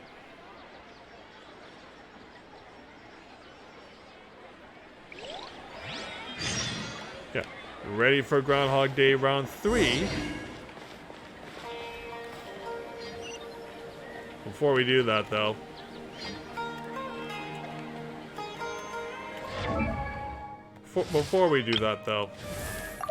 might as well use what we got. Keep pushing my party forward. Alright, Groundhog Day round 3.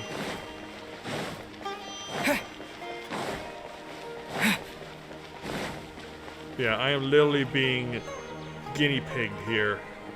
Good morning, Dunyarzad. Sorry to keep you waiting. Not at all. I arrived early. Huh? Paimon thinks you sound kinda tired. Did you not get enough sleep? I'm doing well. There's no need to worry. Shall we go? Let's start with the stalls over there. Great idea! Let's get going! Traveler? Hey. Yeah, we know exactly what's going on. We know exactly what's going on. But we're not saying anything. We're just letting the loading screen happen. It's all thanks to Miss Dunyarzad's sponsorship that the children can enjoy the Sub-Zero's festival. Oh, are you interested in Yalda candies? I have some boxes of candy here. Pick whichever one you want. Not much of a choice. All these boxes look the same. It's not that simple. Each box contains a random flavor. It's up to the luck of the draw. Flavors include lavender melon, hara fruit, sunsetia. So I fill in the gaps. They all sound pretty tasty. And there's also lizard tail and oni kabuto. Huh? What were those last two? He'll help me choose. Paimon wants to eat the sunsetia flavor. No problem. These boxes of candy are numbered 1 to 5 from left to right. Which one do you want? Really, game? Oh, I like your confidence. No hesitation at all. Oh, congratulations! Number 4 is indeed Sunsetia. This is so messed up.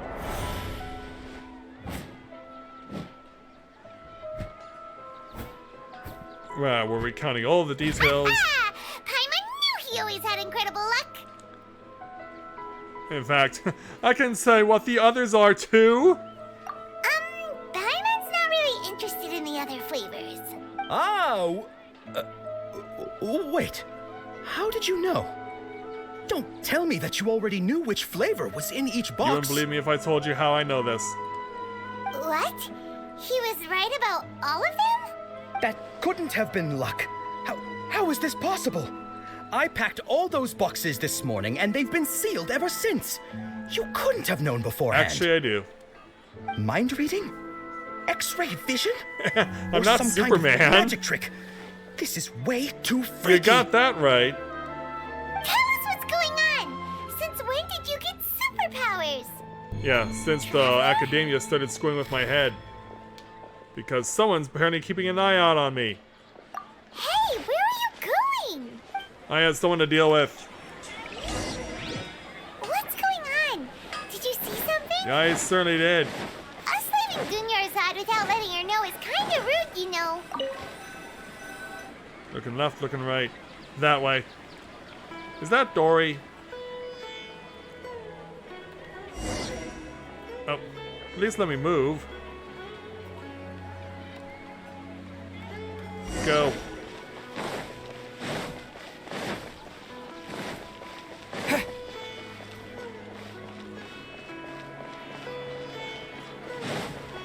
Oh, you want higher? Okay. Yeah, sometimes it's misleading. But also because the higher is not higher? Oh, it's right here. Yeah, they really gotta figure out when I'm on flat land.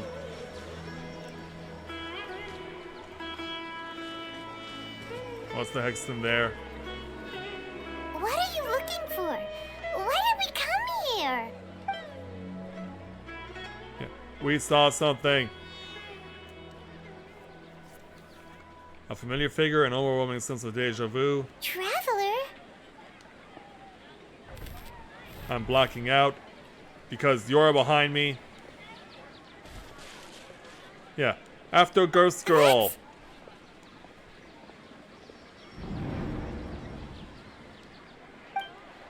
Yeah, let's chase after Ghost Girl.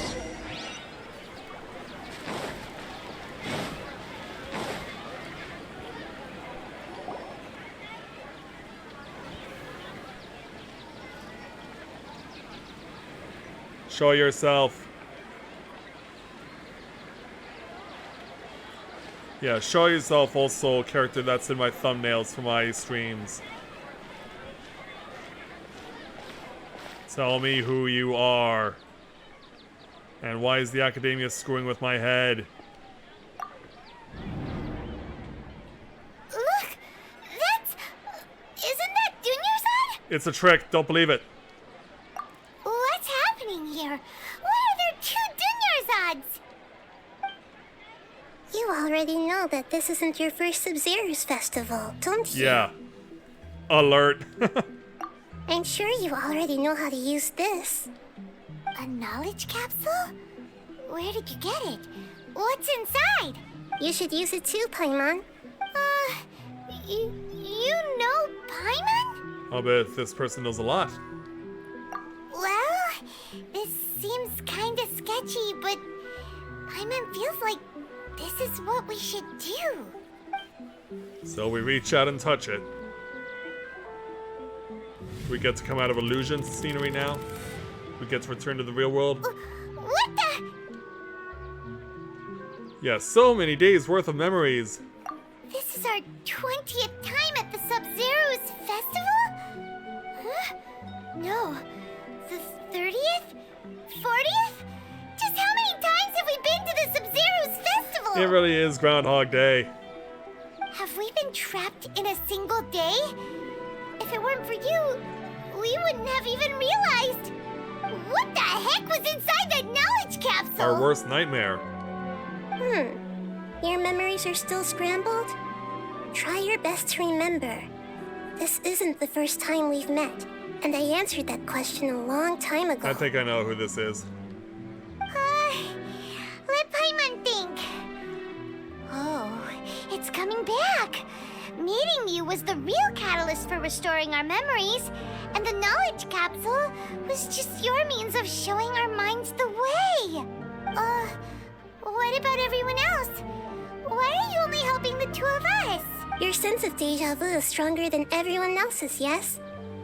As for an explanation, you two received the blessing of Dendro, and you also have special, sensitive constitutions. It was as if a single sheet of paper was separating those memories from your consciousness. Which is why she's over there. A familiar question. I think this is the 7th time you asked that. Wow. As you can see, she isn't doing well. You probably sensed it too. The Dunyarzad you were just with is different from the first Dunyarzad you met. In other words, she's been dying before our eyes. That first Dunyarzad is in front of you right now, and she doesn't have a lot of time left. Yeah, screw the Academia for canceling the dancing. So can we break out of this? Looks like you're almost done sorting out your brain. Oh yeah, I'm Nahida. Well, nice to meet you. I know you introduced yourself before. Also, I was expecting her to say Irminsul. Good, you passed the test. What's happening? You can awaken our memories, and you seem like you know what's going on. Oh, wait, please don't tell Paimon even you don't know. Everything in this world runs in a loop. This cycle is called the samsara.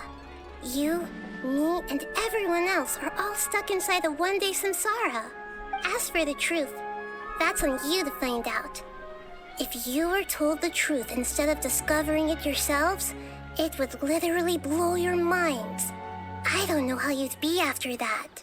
Well, considering the alternative, I can only give you surface-level help, like bits of information and subtle hints. For the rest of the time, I'll be doing all I can to slow down Dunyarzad's illness. She looks like she isn't doing well at all. Her illness gets worse after each Sub-Zero's festival. If we can break out of the samsara, I might be able to save her. But as things are right now, she's just a small bird in the sky that's about to lose its last feathers. All I can do is raise a gale to delay her fall. You sure love to use weird analogies. Analogies are wonderful tools. They let you use existing knowledge to understand unfamiliar things. Okay, so, with what you know so far, what do you think the truth is? That the Akasha are being screwed with by the Academia. Either that or it's the red divine knowledge capsule. When you enter a state of contemplation, you can choose any text entry to interpret it. This interpretation process involves analysis of the text entry and may yield new entries. Once interpreted, you may submit that text as the conclusion. Some text entries can be associated with another one once interpreted. Select Associate to choose the other text entry, then select Trigger Association. You can gain new text entries by performing accurate associations. Oh boy. If one of the text entries on the current page can be used as the conclusion, then select that entry before choosing Submit Conclusion. Okay.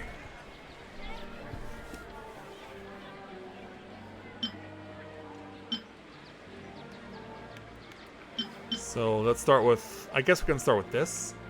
We've already experienced the Sub-Zero's festival many times, and the day of the festival seems to be in a perpetual samsara.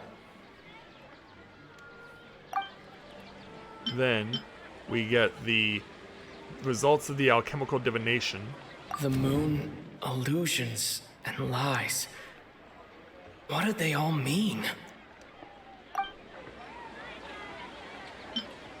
Yeah, the normal mental fatigue comes last, though.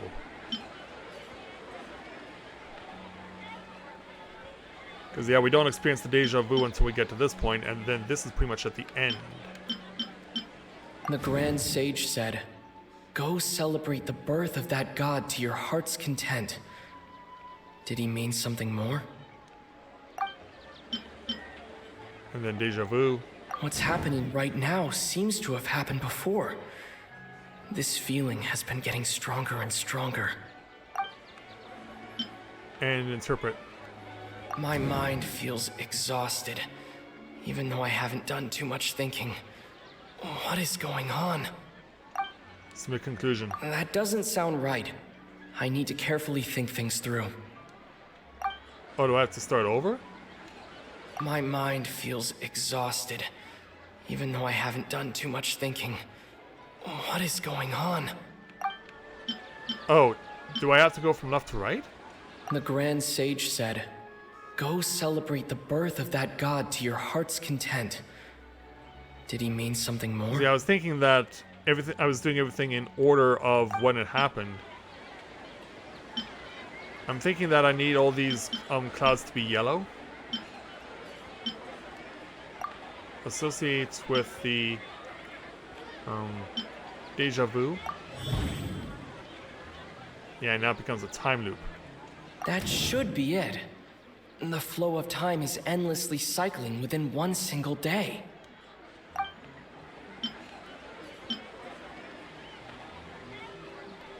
The moon, illusions, and lies. What do they all mean? Oh, because we got the 6 now. A time loop. You've given similarly wrong answers in the past. A pity. Really? Still the wrong answer? Paimon thought that made a lot of sense. It feels like time's just repeating So yeah, we just itself. fell into the blatantly obvious. A simple time loop can't explain some of the phenomena. You two are still missing a lot of information. Unfortunately, I can't give you any more hints. And she's dying. Dunyarzad! The Sub-Zero's festival is happening every day, but that doesn't mean we can waste an infinite amount of them. Hurry and find the truth before today's festival ends. Not very reassuring. Meanwhile, Let's think about our current situation. To save Dunyarzad, we have to escape the samsara of the Sub-Zero's festival. And to do that, we need to figure out what's happening. The truth. like, I know what's happening, but it's just actually making it happen. Nahida rejected the idea of a time loop, so we must have missed something, right? Paimon's memories say that we've already done this many times, but let's go talk to people again. It's more productive than sitting here and scratching our heads. Why don't we start with those stall owners? Alright, let's go and talk to them all.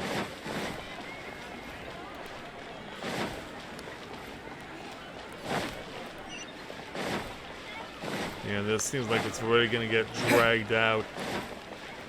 Yeah, why are we giving me Groundhog Day game? Yeah, come on there, Amal Clooney. Hey there! Hey, it's you guys again. Where's your cultured friend? She's feeling a little unwell. I see. Did you come back to buy something? I guarantee the freshness of my products.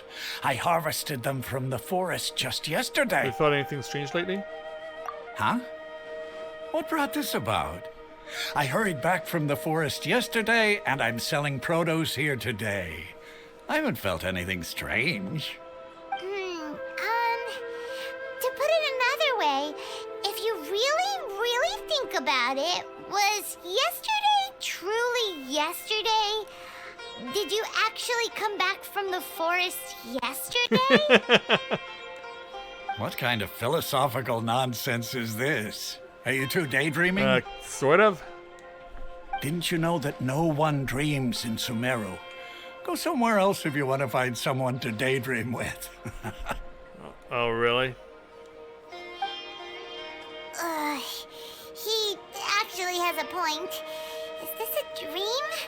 Is everyone dreaming? Remember what he said just now. True. It's so weird that people here don't dream. Why is that? Anyway, if this all really were just a dream, we would have woken up a long time ago. Let's keep asking around.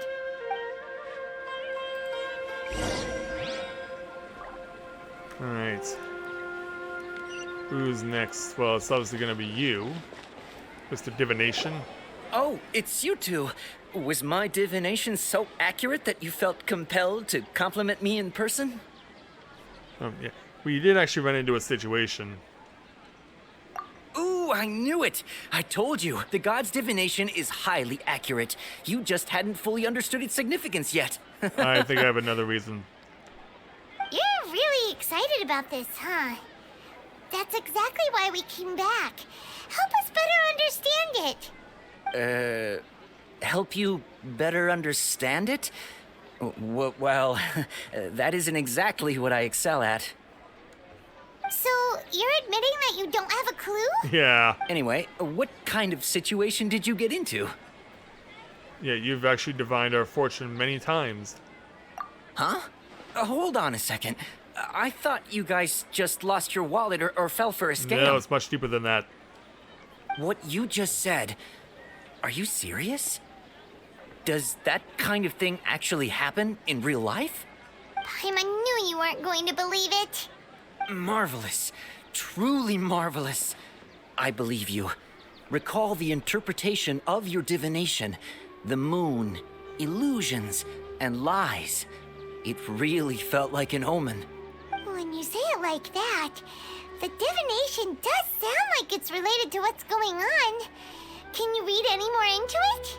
I believe that the Archon's revelations are never more than vague hints. Anything more specific is beyond the reach of mere mortals.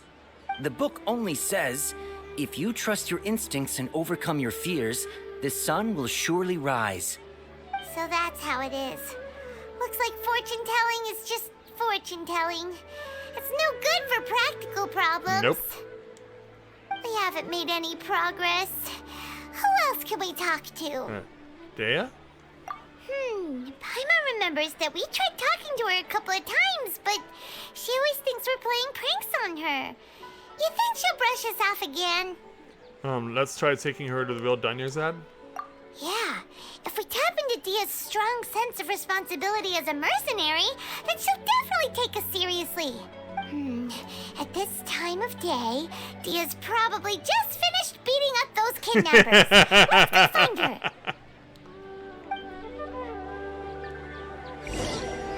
Alright, let's go. In fact, here's Dunyazad right now. I'm fine, my lady. It's just a scratch. A scratch? Perfect timing. Both of you are here. Paimon, Traveler, you came at just the right time. Listen, there was a dangerous a gang of kidnappers just ambushed you? Huh? You saw? Then why didn't you jump in earlier? If someone was protecting Miss Dunyazad, I could have went all out. Anyway, can you do something for me? You want the Traveler to take Dunyazad somewhere to rest up while you check to see if there's still any kidnappers around. Did Paimon get that? How did you know what I was going to say? Oh, it's called Groundhog Day. We need to say something convincing. Yeah, but what is convincing? Oh, jeez. Yeah. Claymore. Dia sold her greatsword to raise additional funds. And then she was injured because she wasn't used to her new weapon. People from Sumeru do not dream. People in Sumeru don't dream. What a strange phenomenon. Are we gonna get a repeat of what we got before? The moon illusion. My mind feels Okay, submit conclusion. Tell her, Traveler! You got injured because you aren't used to your current greatsword, or you sold your greatsword to support the festival. I didn't tell anyone about that. Including Miss Dunyazad. You couldn't have known. And just now, you literally took the words right out of my mouth. What's going on? All right, so this is the situation. You explained everything to Dea and Dunyazad conveniently because she's right there. It's kinda hard to believe what you just told me. First, let me make something clear. Most of us desert dwellers might not be the scholarly type, but we do have basic common sense. But haven't you noticed something off about Dunyazad? She's quieter than usual. Uninterested in anything and really gloomy. Yeah, she isn't the same as before, but her parents said that this is how she was like at first. Huh? At first? I don't quite understand what you're all talking about. I'll go rest on the bench over there. My lady, are you angry? I think she is. Yeah, come with me. All right, I'll give you the benefit of the doubt since you knew about my greatsword. Let's make this a quick trip. Miss Dunyazad isn't completely safe here. Well, wait till I show you the real surprise. We're going this way. Okay. Quite a bit of distance.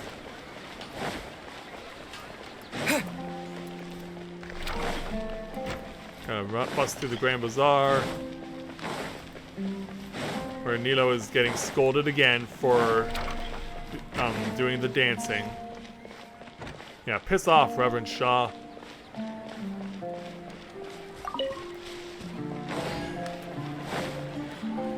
So once we get her here. Nahida! We brought a friend! Are you busy? I thought I told you that it won't help to bring anyone here. How many more traps are we gonna fall into? We just wanted her to see the real Dunyazad's condition. Which we've clearly done already. The real Dunyazad? Where and who are you talking to? Huh? It's because she can't see her on the bed. I told you that you two are special. Other people can't see me or Miss Dunyazad here. I really suck at this game.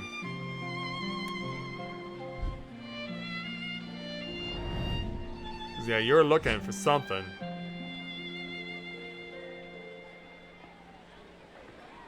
Hold on. Over there. Is that... Yeah, you can see her? Is this Field of Dreams now? Wow. How perceptive. Does she have invisible antennae? Miss Dunyarzad, she's lying down here, isn't she? How's she doing? Good. Her condition's really bad, and she's basically in a coma. How did you know she was here? I can sense her aura.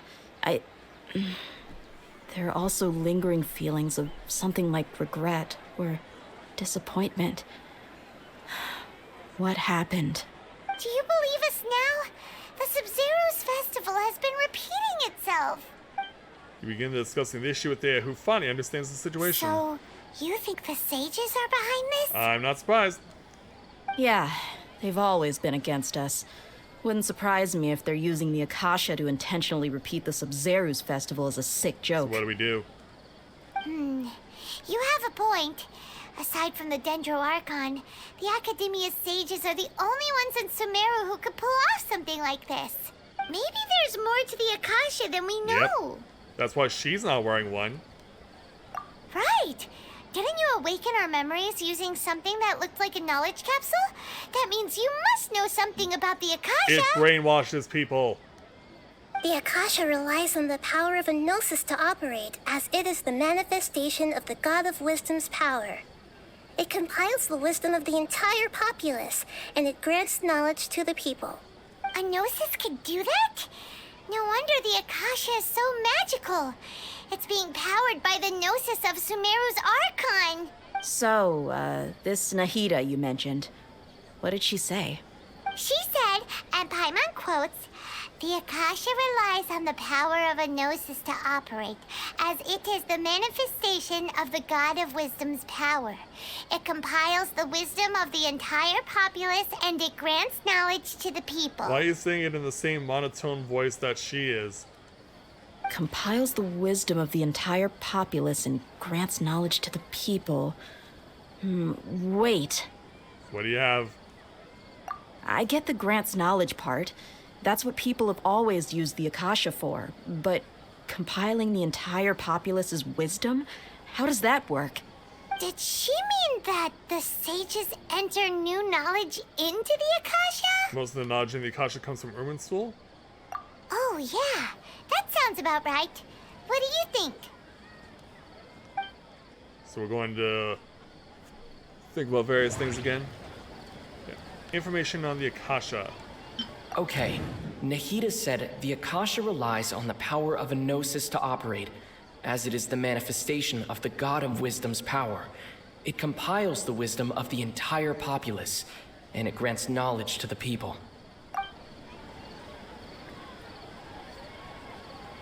Does the message change now? My mind feels exhausted. What's happening right now seems to have happened. People in Sumeru don't dream. Don't fall into the obvious trap. That doesn't sound right. No, apparently not. That doesn't sound right. Now do we say deja vu? That doesn't sound right. Apparently not.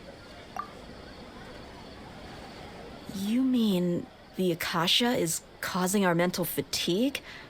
Huh. Now that I think about it, my head's been feeling unusually heavy. So yeah, the Academia has conspired with the Fatui. When the desert dwellers set off on their quest for knowledge, a sage once said, "Knowledge always comes at a price." Compiling the entire country's knowledge. You think the Akasha pulled a 180 and is extracting information from us? Yeah, how would it do that? Because, yeah. Who knows? The Akasha can put knowledge into our heads, so who's to say that it can't also poke around in there? We don't know any specifics. What's the point of doing something like that? Just think about it. If you could combine the knowledge of every single person in Sumeru, then you can basically turn Sumeru City into a single massive brain. This hive mind could make breakthroughs in problems that even the smartest geniuses can't crack. An excellent deduction. And the analogy comparing Sumeru City to a massive brain? I love it. Maybe we can leave the semantics for later? In that case, We should take off our Akasha terminals right away. Maybe that'll solve this But problem. what if we can't? Yeah. It's worth a shot? Yeah, I was only wearing this for show in the first place. Didn't expect the sages to cook up such a conspiracy. Mark my words, when this is over, I'm getting evidence and exposing this whole thing to the public. If you can. Everyone removes their Akasha terminals, so they can do that. How does everyone feel? I also know something else. Huh? What is it? I feel like at the end of every day, there's always the sound of a beep. Oh, that! Paimon knows what you're talking about. It's a single soft beep that sounds like it's coming from the Akasha terminal. The sound of a beep. Could it be a prompt tone for when the Akasha is operating? Yeah, I heard the same sound in Port Ormos. That's probably an important clue. We weren't using our terminals, but we heard a beep anyway. As in right now? No! Traveler, did you hear that? I wish we didn't. I heard it too. Our ears aren't messing with us. There was definitely a beep, but it sounded like it was coming from inside my head. Oh boy. We took off our Akasha terminals. Yeah, now we can't even hear her. And reset the day. Phase runtime has exceeded its expected length. At this rate, there may be casualties. And now there's casualties involved. But we cannot lose all of our progress. Damn you, Academia. And start the new day all over again.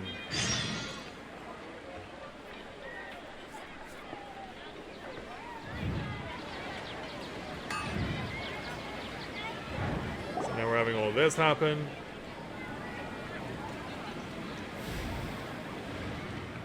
Yep. Back to wearing it again. Paimon remembers everything! Good. You adapted quickly this At the end time. of the last night.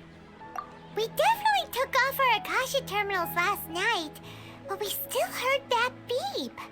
Why is that? Yeah, we've been implanted with another form of terminals, or we failed at severing our connections with them. But now we can at least confirm one thing.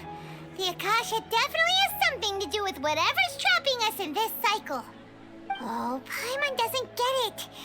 Why would the Akasha go this far if all it wants is everybody's The wisdom? Fatui. It's extremely difficult for lab rats in an experiment to understand why they're being treated the way they are. If we're lab rats, then what are you? Nahida, you've never told us anything about yourself. I guess I'm the moon. The moon? Wasn't that the result of our divination? It was. Anyway, knowing who I am won't help you get closer to the truth, so you should focus on other things. Don't get distracted and miss any clues. Okay then. Dia helped us a lot yesterday, so let's go find her. If Paimon's reading the time correctly, those kidnappers should be showing up soon. Yeah, should I fight them on her behalf this time? No, we're not even given that opportunity. Come on, game! I'm not supposed to break this cycle if you won't allow me to do things that do that.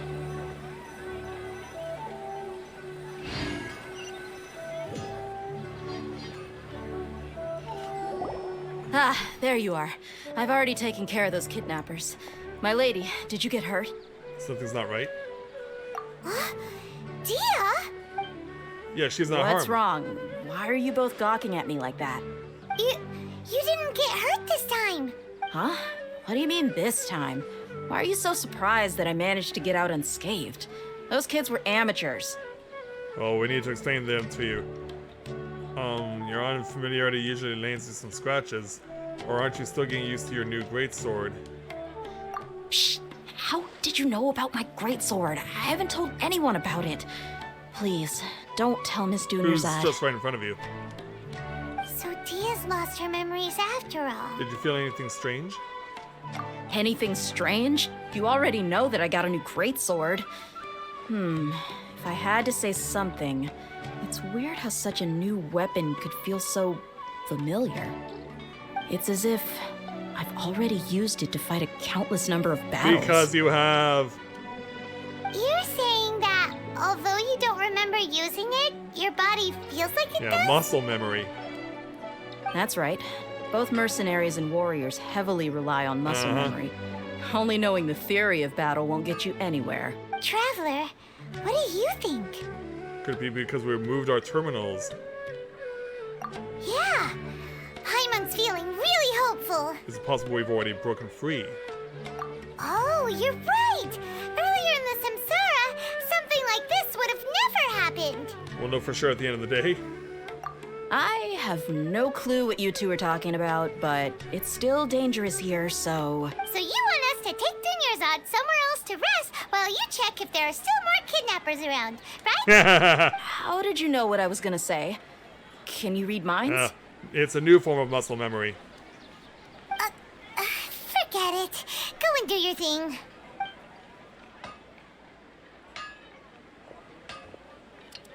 And so time passes by. They get chided.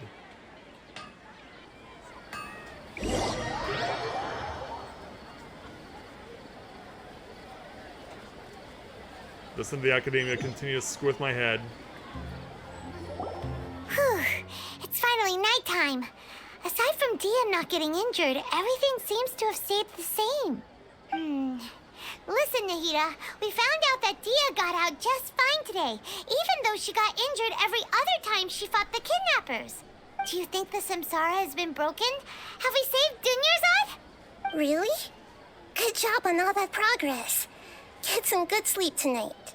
Hey, what kind of an answer is Yeah, that? it doesn't leave us with much optimism. Tomorrow will come.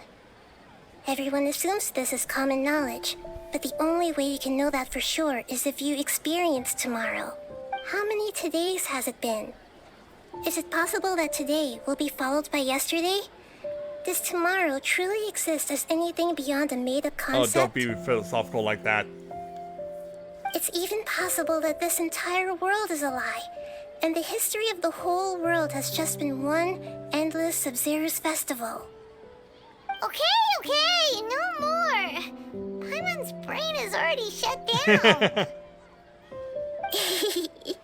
That's why it makes no sense to waste your energy thinking about things you will learn tomorrow.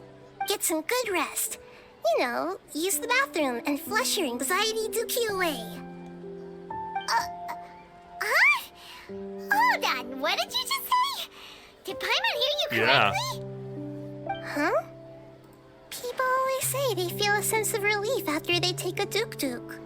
That's why I suggested you could try that. Is that so strange? Actually, it is. It's so strange and so against common sense that Paimon's at a loss for words. You were sounding kind of smart just a minute ago. Yeah, even though it's happy and lively at the Sub-Zero's festival every day, Until the end of it. it feels like it's been a long time since we've really gotten to relax. Let's go back to our room. Here we go again. Continue the harvest. Compared to what we stand to achieve, these sacrifices are trivial. Can I be allowed to wake up yet?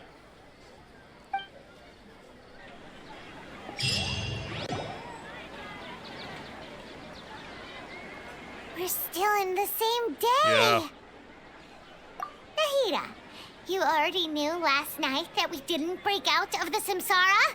Why did you tell us? Because that's the way she is. Would there have been a point? You would have spent the night with new worries, with tomorrow still out of reach. In that case, you might as well rest within that brief moment of hope.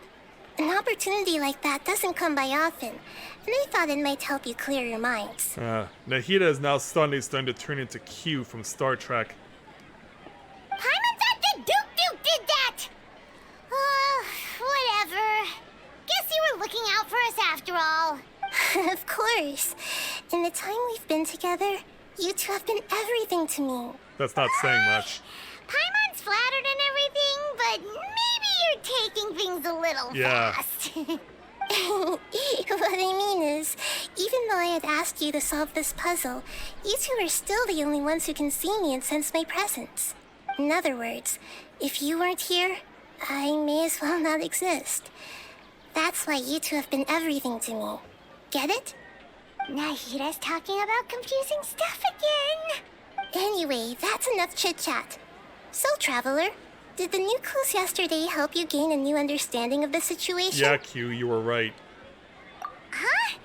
Why are you scrapping your previous theory? Because Deia's fighting skills have been improving.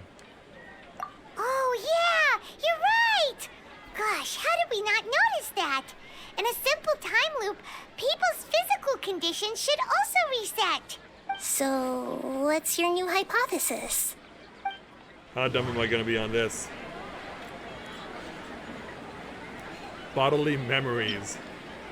Mercenaries rely heavily on muscle memory, and Dia was able to use her experiences to avoid injury in later samsara cycles.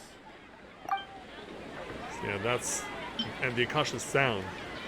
The beep is a prompt tone for Akasha operations. We still hear it every night, even though we removed our Akasha terminals. And then information. Okay, Nahida said the Akasha relies on the power of a gnosis to operate, as it is the manifestation of the God of Wisdom's power. It compiles the wisdom of the entire populace, and it grants knowledge to the people. Alright, associate.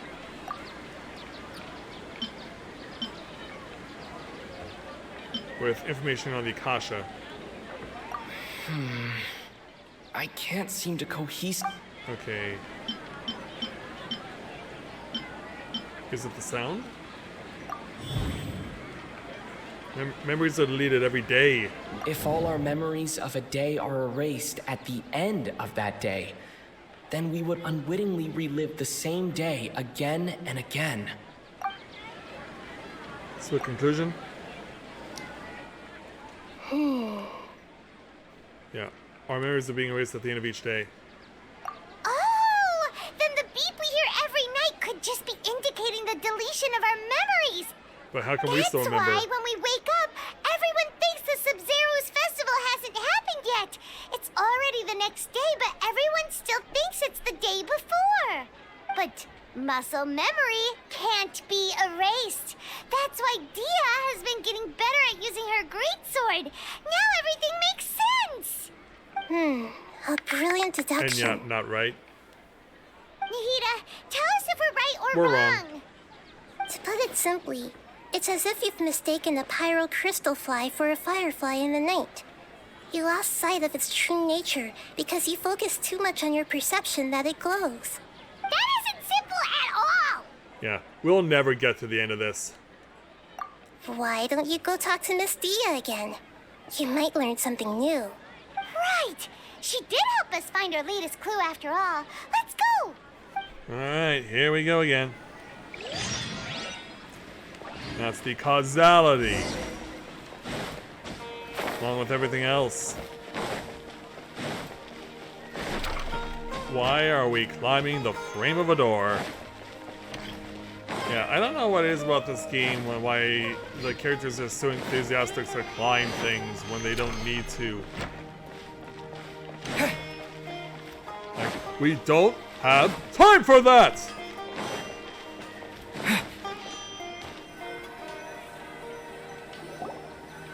There you are. Really took me a while to find you. As expected, Dia also didn't get hurt today. Get hurt? Why would I? Don't underestimate me. Well, you're still getting used to your new greatsword. Huh. Truth be told, I also think it's pretty strange. It just suddenly felt so familiar in my hands and... wait a second! How did you know I got a new greatsword to begin with? I didn't tell anyone about it. Oh, you have. Traveler, could you explain the situation to her today? Paimon's gotten a little sick of doing Let's get straight to the point. Oh, that works. Yeah, you ready for this? You suddenly became proficient with your greatsword because... we've already lived through this same day many times of our days already, and our memories of the day are erased by night. What happened to you guys while I was gone? Did you get brainwashed by some cult? Great, now I have the happy from Earthbound in my head. Thanks, Dea. Don't think too hard about it. Just take what we're saying at face value. All right then, let me get this straight. You're telling me that my body's already gotten used to this great sword, but my brain just doesn't remember it? Yes, your memory's being erased every day. Then I'd have to disagree. That's impossible. Oh, it's possible. Oh? Why do you think that? If we've actually been reliving the Sub-Zeru's festival day after day, then what happened to the things we used, the money we spent, the food we ate? Common sense says my wallet should have emptied itself a long time ago. There's no way I wouldn't have noticed that. Oh, really? But if the sages were behind this, if they utilized the entire city's resources as well information supplied by the Akasha, yeah, but if the sages are behind this... Right! They could use the Akasha to record what everyone did that day, and then use the city's resources to replenish everything! It's not very likely, but it's also not impossible. No, it is impossible. I've got proof. Okay. You have proof? Where? You two are surprisingly serious about this nonsensical discussion. Fine, I'll play along for a little longer. Dunyarzad definitely is not serious. Come with me, Miss Dunyarzad. Please come along as well. I still can't guarantee that this area is safe. Alright. Paimon can't believe it's Dia who wants to show us something this time. 2 days ago, we were the ones taking her to see Dunyarzad. Yeah, seriously, why are we doing so much Groundhog Day? So around the corner. There we go. This is it. Huh? This is a wooden training dummy. What about it? See those marks on the dummy? Those are the result of several days' worth of practice. Let's say the sages didn't replace it every day. Shouldn't it be hacked to pieces by now? That's true, but what if they did? Then the sages would have had to reproduce every mark I left during previous training sessions. I'm a professional fighter. My martial school has always emphasized the importance of refined control. The force, angle, and entry point of each strike is calculated and deliberate. That's why I remember every mark on the dummy, as well as my state of mind as I made each strike. It's just as they say, each swordsman has their own unique style, and even the same swordsman can't make the same cut twice. It would be impossible to copy these marks. Is it really impossible? What if they used some fancy machine to carve every single mark? Wow. People often say that a camera's photo can never replace an artist's painting because the former has no spirit to it. The same thing applies here. At a mere glance, I can differentiate carved marks from the results of combat training. Yeah, that makes sense. Whew. I hope that cleared things up for you. Hey, is this that new brain exercise game that's been super popular with the scholars lately? It's surprisingly fun. Anyway, it's getting late. I should escort Miss Dunyarzad to Nilu's stage. See you later. Don't bother. Well, back to square one. Is our memory deletion theory also wrong? But at least we've reached some other conclusions in the meantime. We're not in the real world. Yep, that's true. So, can we think of any new ideas I right suddenly now? realized that something is strange. Strange? Paimon feels like everything's been strange lately. How come we never thought about leaving the city? Huh? Wow. Leaving the Well, city? you couldn't do that in Groundhog Day. You're right! It's really strange how we never thought of such a simple solution. Many things should become clear if we can confirm the flow of time outside of the city. Paimon can't believe it! Did we miss this because we're tunnel visioning too hard on our other theories? Or because we're just too We tired? should have thought of this a long time ago, yeah. How about we go back and ask Nahida? Maybe we've forgotten something about leaving the city. And so...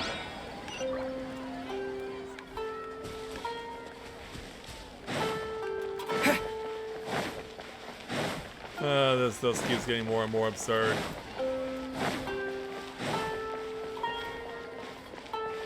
So head on down.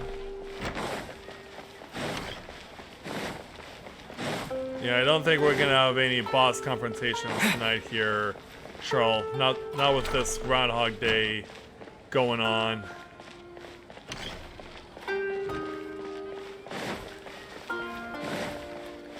Yeah, because I was planning on stopping once the Sub-Zero's festival stopped so that we could do some boss fighting, but no. This game doesn't want me to do that. Nahida, we're back! You're back early today. Did you find something new? Sort of. We're mostly sure now that we're not in a time loop. And we also aren't in the real world. But at the same time, we have a new question. Have we ever tried leaving the city? Leaving the city. As far as I remember, you've mentioned your plans to do that twice before. We did? But we don't remember anything. What happened after we talked about those plans? What did we say when we got back? Let me think. I don't think you ever actually told me what the outcome was.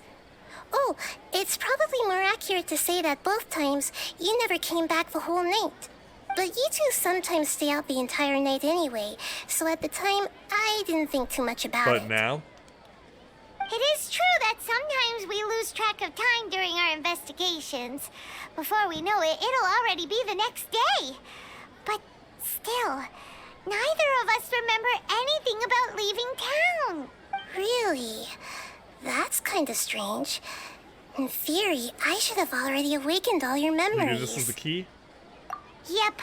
Something here's definitely fishy. Let's get to the bottom of this tomorrow. And will this tomorrow be the true tomorrow?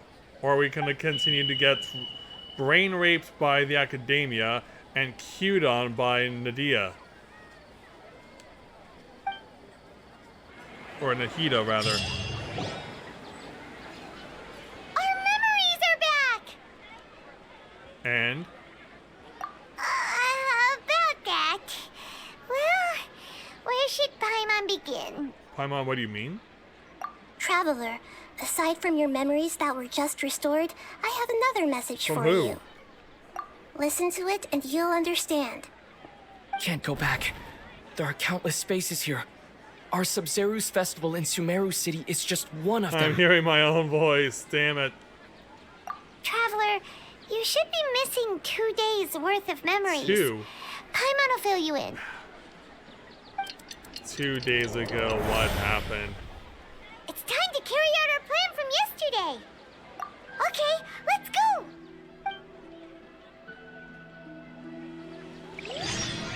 Oh, no. What the hell now? We don't have many more festivals to waste. Hurry We and don't find have the any truth. more festivals to waste. Oh. Yeah, at least we can attempt departure. So, where is the Pennsylvania Highway Patrol? Why can't we leave the city? What is the academia up to now? Don't ask me. It's not like I can tell you anything. This is a direct order from the Grand Sage. Just wait until tomorrow. I have a real emergency. My goods have already arrived at Port Ormos. If I don't hurry, they'll be stolen. You have a very melodramatic voice. That's your problem. Make sure you make a request in advance next time. But it's not like you can just predict business matters in advance. Oh, hi, doggy. You better not stay in my way or I'll beat the shit out of you. It looks like the academia already announced a lockdown for Sumeru City today. How completely unsurprising. Let's go and question them. Hello, sir. Why can't we leave the city today? Classified. Here we go again. Don't ask me. I don't know either. We just received an order that no one is allowed to enter or exit Sumeru today. They didn't tell us anything else. Of course, the academia wouldn't share their plans with the pawn. Angering me won't get you anywhere. If I had that kind of insider info, I would have left this stupid post long ago. And so... It looks like he really doesn't know. If we can't get anything out of him, let's take matters into our own hands. Why don't we climb over the walls? Those guards can't be everywhere at once. This is a good spot, and the guard hasn't noticed us at all. Let's hurry! Are you telling Paimon to stay here? Huh? Why? Are you going to leave Paimon behind? We need someone to stay and witness events from this side? Or leaving the city might trigger assumptions from memories. But what if things get really weird out there and you get into some trouble? Then Paimon won't be able to help you. Oh, Paimon knows that Paimon can't do much, but we've always been together. Yeah. Haven't we? If we leave together, it'll be just the same as before. I got the poor girl scared. Paimon will wait for you. Promise Paimon that you'll come back as soon as possible. Just a quick Yeah, look. we'll do it. And please, be careful. So I pull myself over the wall and then...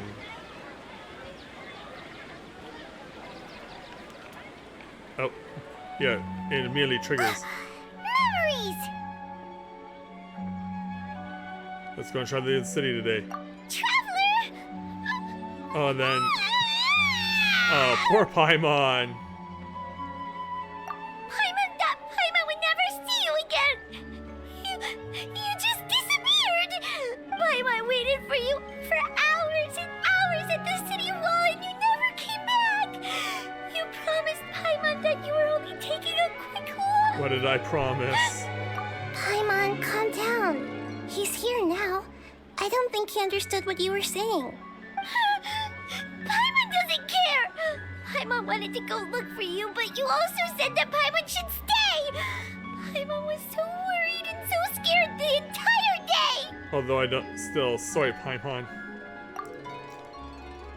I won't leave you behind. Okay. Paimon will forgive you. The most important thing is that you didn't actually disappear. Oh, Paimon was so scared that you had gone into another world. Okay, Paimon, can you tell us your perspective of what really happened yesterday? Paimon describes your plan from yesterday. I see. Using two people's different perspectives. It's also faulty. After that, you left the city. Paimon kept her eyes on you the whole time, but then you disappeared in an instant. Are you sure that's what you saw? You weren't zoning out or anything? No way! Paimon was watching you with the fullest attention. What's your perspective, Traveler? You sure you don't have any memory of this? What have I done wrong? I guess that explains everything. You also lost your memories the last 2 times you tried to leave the city. Those days' memories can't be awoken. So, if we leave the city, our memories will be completely erased? Yeah, they're also erasing the memories of those who leave. It really sounds like something big outside of the city is being hidden on purpose. Oh, yeah. But this way, we'll also never discover what's outside. Yeah, so what do we do here? If our memories... Can we leave something behind other than memories?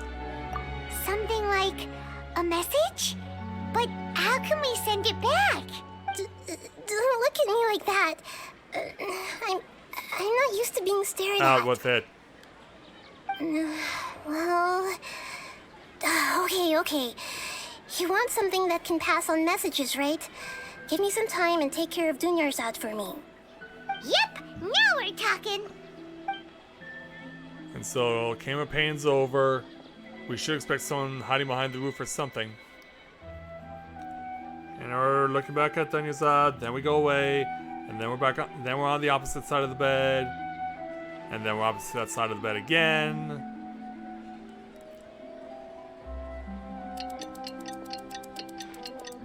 And then... I'm done. Here you go. What? Isn't this just an Akasha terminal? Don't you people believe in the use of paper? I made some little changes. Akasha terminals are already capable of sending messages. I just tweaked it so that it could connect to any node. To make something like this? Nahida, you really know the Akasha like the back of your hand. Anyway, we can use this now to record a message, right? Yep. I'll help you save the messages. It should be pretty easy to use. I just can't guarantee the user's status and signal coverage when they're outside the city. We'll never know until we try. At least we're taking the initiative now. Yep. Let's go then. Let's expose those sages. But I still think you should stay and get all upset again. All right. Paimon isn't as worried about being separated since it happened once yesterday. But Paimon still isn't happy about it. Yeah, see you tomorrow, Paimon. Okay. See you tomorrow, Traveler. And so... That covers everything that's happened so far. well, so that message? Yes. Although the signal was choppy and had some interference, we still managed to receive 2 messages from you when you were outside. Okay, now that you understand what's going on, let's hear the messages We together. can't.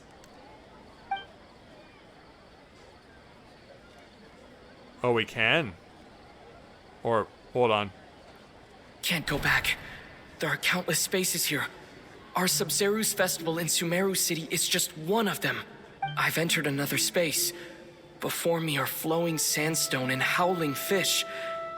Impossible and surreal sights. All these spaces are empty except for the occasional ones that contain mute puppets rather than people. I can't sense any human presence. And so...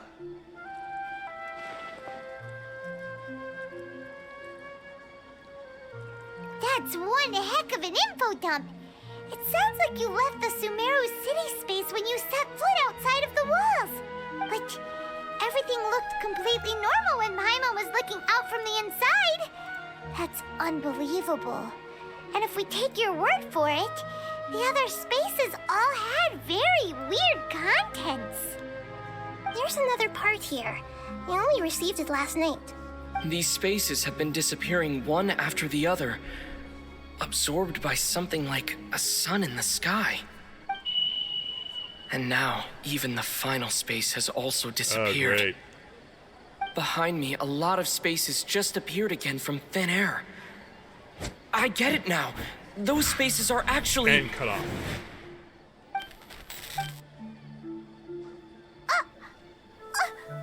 Why did the message end right there? I went too far. What did the Traveler want to say? What are those spaces? Probably because yesterday just happened to end at that moment. Oh, right. Paimon did hear a beep from the Akasha. Did it come from here or from the message? The message. It should have come from the Traveler's Akasha terminal. After the beep, Traveler said even the final spaces also disappeared. Traveler, what do you think that final space could have After been? this again. Spaces with human presence, the real world, or the space where we were yesterday. All the bizarre spaces I saw outside the city had one thing in common: a lack of human presence. Was that space actually the real world? But wouldn't a real space just randomly disappearing like that be catastrophic? And my impression is that each day in this samsara only ends at the sound of that beep from the Akasha. yeah, so submit conclusion. Oh, so that's what it is! After the sound of the beep, the final space, the Sub-Zeru's festival, also disappears, and we're taken to the next day. Later on, Traveler also mentioned a bunch of new spaces materializing behind them. Do lots of new spaces appear every day? Paimon's head is spinning. Just what are these spaces anyhow? Well, consider this. For all the horrors of the Archon War, at its heart, it was just a game where a bunch of gods fought over 7 seats. This is far from being a game now. So no matter how strange or spooky things may look on the surface, maybe all they point to in the end is a small and simple secret. Wow, the Archon War, huh? That's an analogy and a half. More or less. And so... I need to organize my thoughts. Hey, where are you going?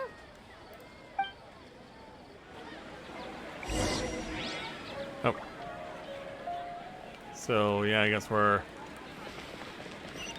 189. Going this way.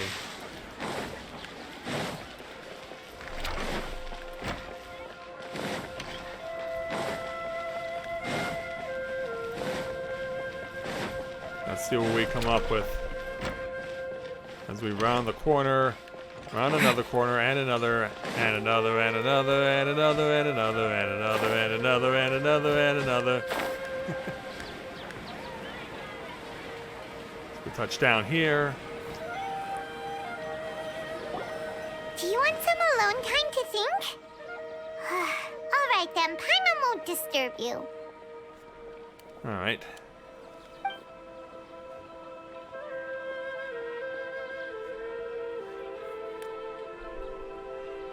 So as the day passes by, yeah, we're sitting at the bench where Dunyazad's supposed to show up, right?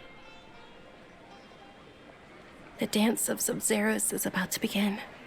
I'm going to go watch it. Yeah, it's that time already. Okay. Why don't you go ahead, Dunyarzad? We still have some other stuff to do first. Okay then. See you later. Have you figured it out yet, Traveler? Time is ticking I think away. I know the answer now. Awesome! What is it? Paimon wants to know. Oh, wait, no. Let's meet up with Nahida first. You can tell us both together. This time, we're gonna get to the truth.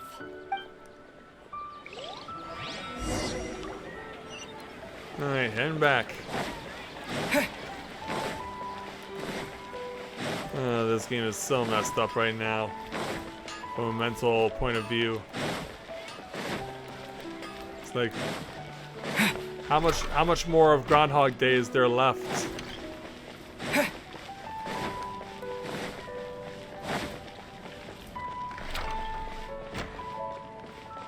How much is left of Groundhog Day? So around the corner, back over here, speak with Nahida. You're back. I've been waiting forever for you two.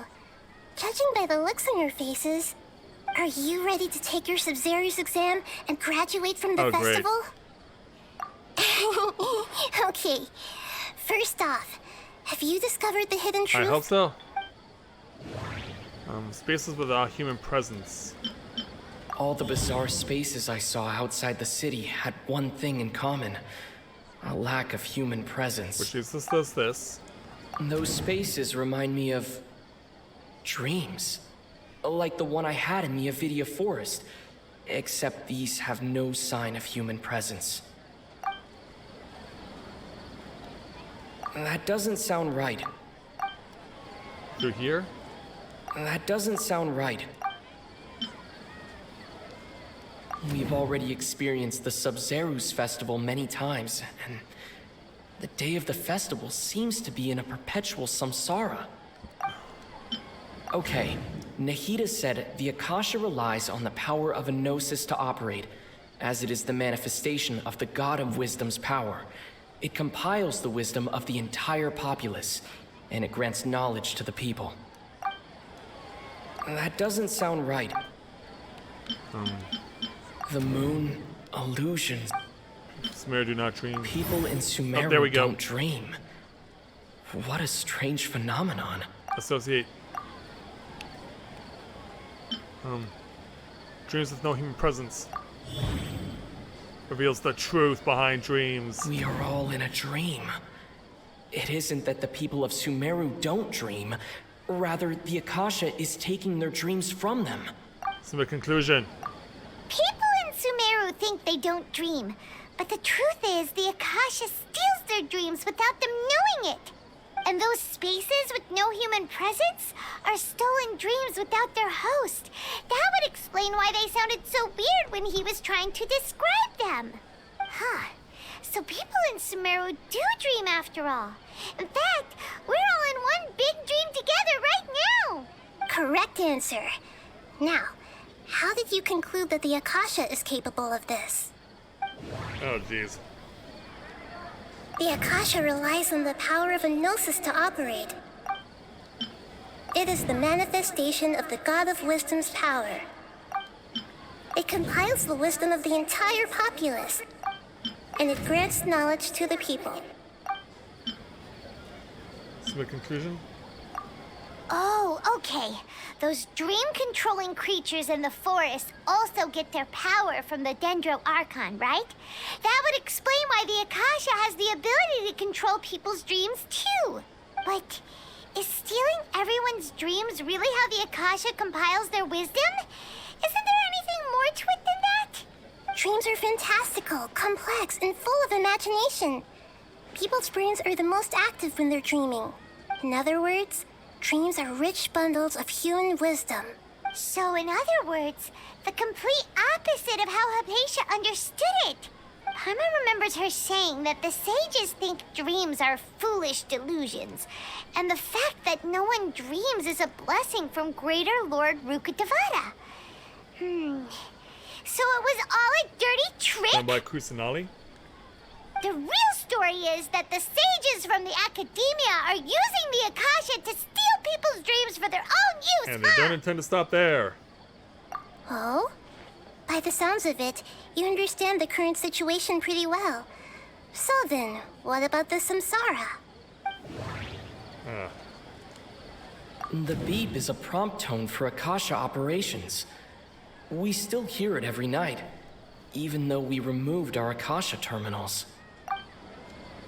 Those spaces kept disappearing before my eyes. But as soon as that beep sounded, many more spaces materialized. Those dreamscapes kept vanishing. But as soon as that beep sounded, more new spaces appeared. The Grand Sage said, "Go celebrate the birth of that god to your heart's content." Did he mean something more? My mind feels exhausted.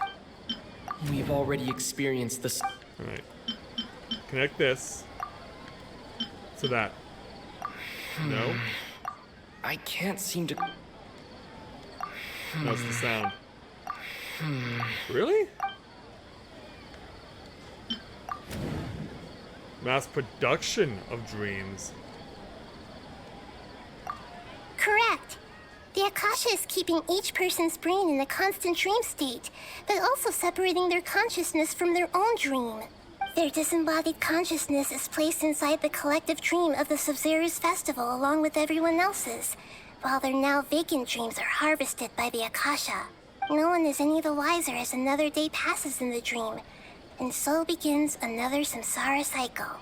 People wake up to yet another dream about the Sub-Zero's festival. The dreams that belong to them are once again harvested by the Akasha, and so it continues. So, this is like a dream factory, and the Akasha is a dream harvesting machine. Did Paimon get that analogy right? I think so. And the two behind it. Very good, Paimon. Using analogies well is an excellent habit to get into. Okay, so that beep we keep hearing is actually from our real-life Akasha terminals. Taking off our terminals in this dream doesn't do anything. All right, last question. Who Herman am I? Sewell. They say that alchemical divination is the Dendro Archon's divine revelation. So then, if Nahida has referred to herself as the moon... Now that I think about it, wasn't illusions a hint that we're all dreaming? Now that I think about it, wasn't illusions hinting at the sage's deception of Sumeru's people? That doesn't sound right. You're an illusion. That doesn't okay, sound... you're the moon.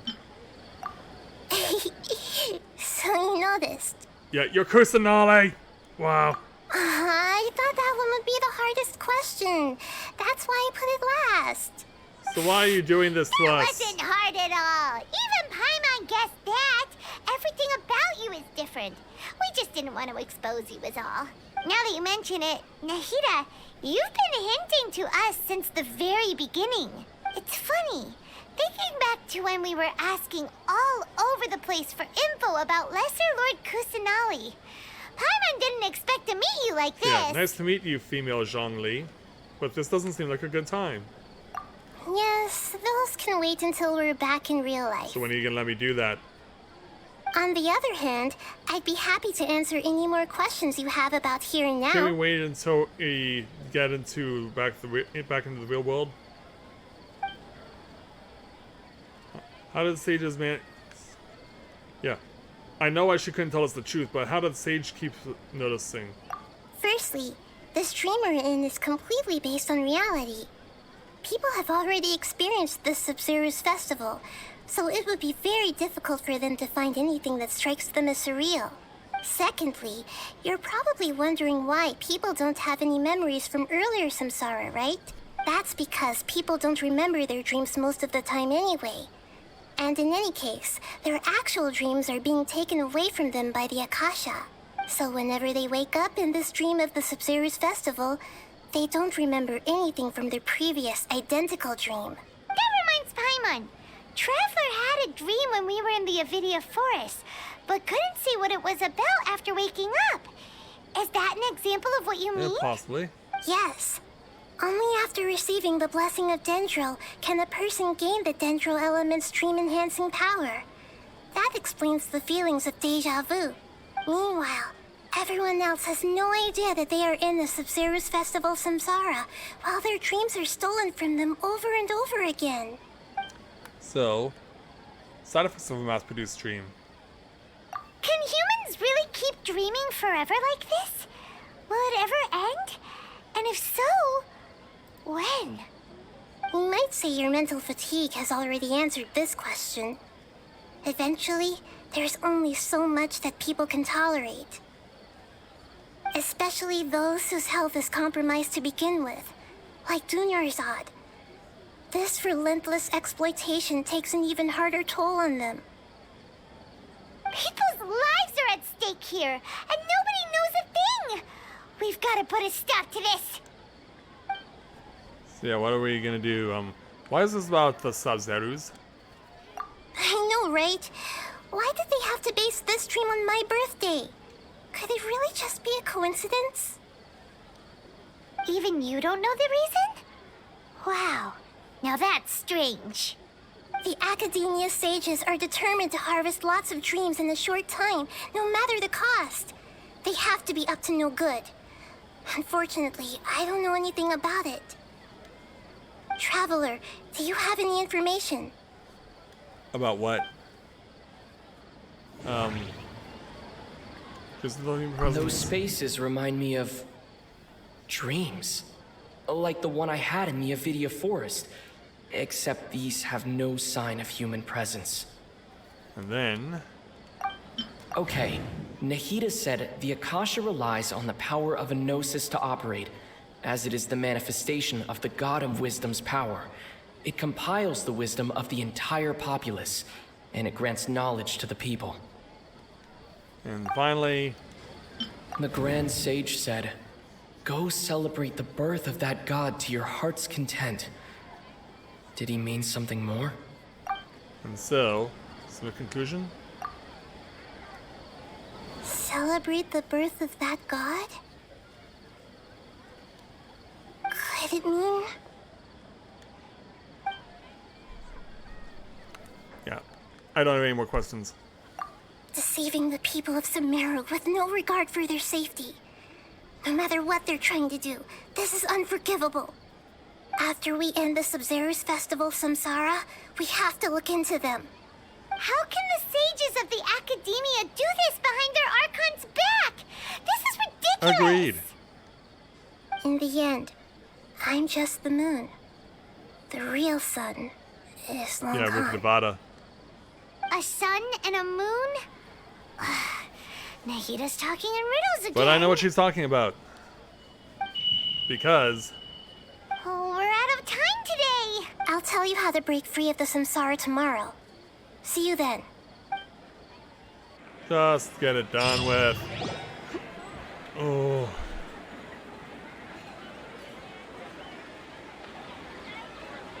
Good morning, Nahida. Wait. Now that Paimon remembers everything, should we instead say good morning, Lesser Lord Kusanali? Hey, what's wrong, Nahida? You don't look Yeah, too and good. where's Dunyarzad? As if I don't already know. She's dead now, isn't I'm she? afraid that what you're thinking right now is correct. Did Dunyarzad already disappear? No way. Are we too late? The real Dunyarzad's consciousness has indeed disappeared. It can no longer endure the constant dream harvesting. Yeah. Gritting my teeth. Paimon can't believe it. Wait, so what about that other Dunyarzad? Just what is she? Is she also going to disappear? She's actually something like a puppet, but not completely. The real Dunyarzad's consciousness could no longer keep playing her role in this dream. So another Dunyarzad appeared to replace her in the dream. Just like the grass and the trees, that Dunyarzad is just a building block of the dream that helps to keep it going. But personality-wise, she's nothing like the real Dunyarzad. Do we even know what Puppets the are real stiff Dunyarzad is? and can't copy a living person's vitality. After all, they're just there as filler. You know, speaking of which, the old Dunyarzad might not have been too different from a puppet. Dunyarzad truly believed that she met you within her consciousness, and it was you who inspired her. So you do remember her after all. Yes. Back then, her family was overly protective of her. No one cared about her personality or thoughts. It was as if she only lived to stall her Elazar. I just gave her a little wisdom so she could look at life in a new way. So that she could be her own person. But even so, she's still It's done a lot to her. far from it. I'm still a long way off from being a real Archon. Yeah, because the Academia doesn't give two shits about you. I couldn't even save her. If I were a competent Archon, I wouldn't have let my most faithful follower die at the Sub-Zerus Festival with so many regrets. Please don't beat yourself up over it, Nahida. It's the sage's fault, and theirs alone. I'm not beating myself up. All I did was to rationally observe the distance between myself and a real Archon. Don't be like that, Nahida. Even real Archons are still allowed to be sad. To prevent more tragedies like this, we must end the samsara as soon as possible. Yes, please. Great, but how do we do that? Although the Sub-Zerus Festival dream is under the Akasha's control, only humans can dream. Even the Akasha is unable to create them.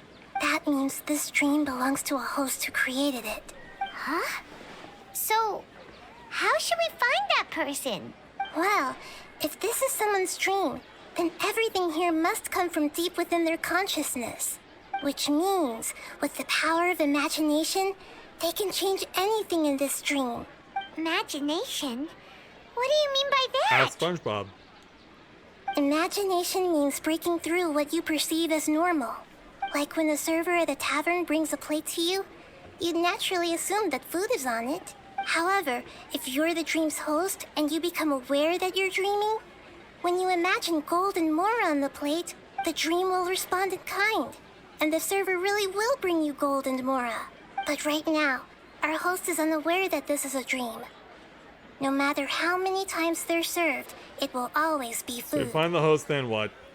Find some way to make that person realize that they're dreaming.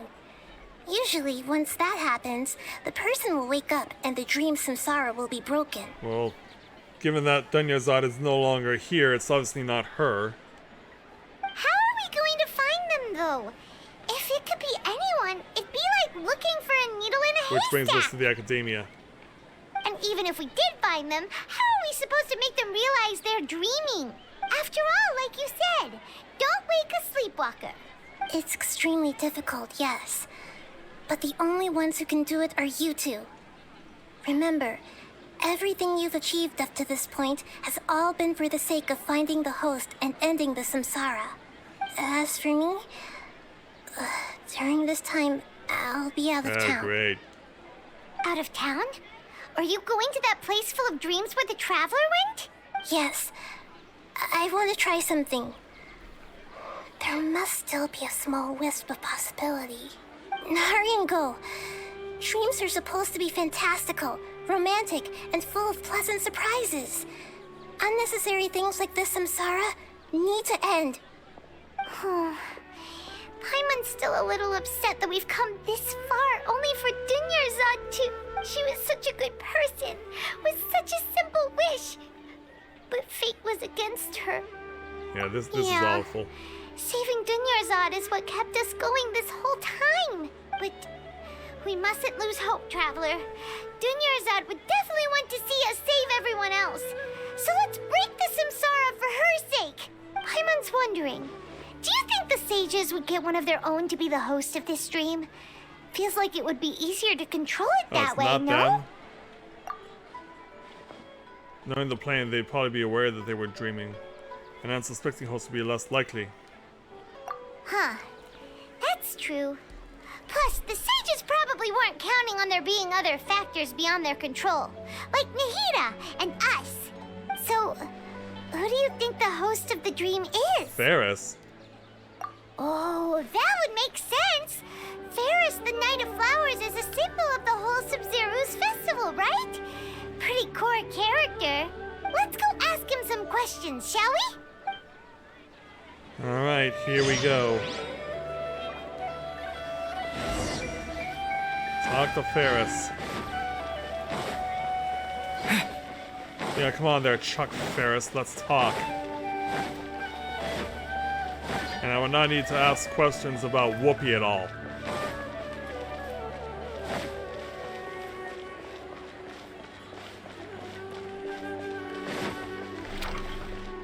Around the corner, head on over here. Oh, where did he go? Oh, did he shift position?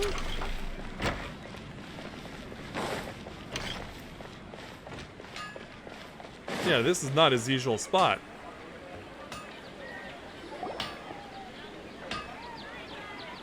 You're back. You left in a hurry last time. Is everything okay? Everything's fine. Just, it's a little hard to explain. Would you mind taking part in a little experiment with us? An experiment? That came out of nowhere. I'm listening, though. What do you need me to do? Could you make a wish? Imagine your wish coming true before your very eyes. You want me to make a wish? Is that a new Sub-Zero's festival tradition or something? I guess. Less questions, more wishes!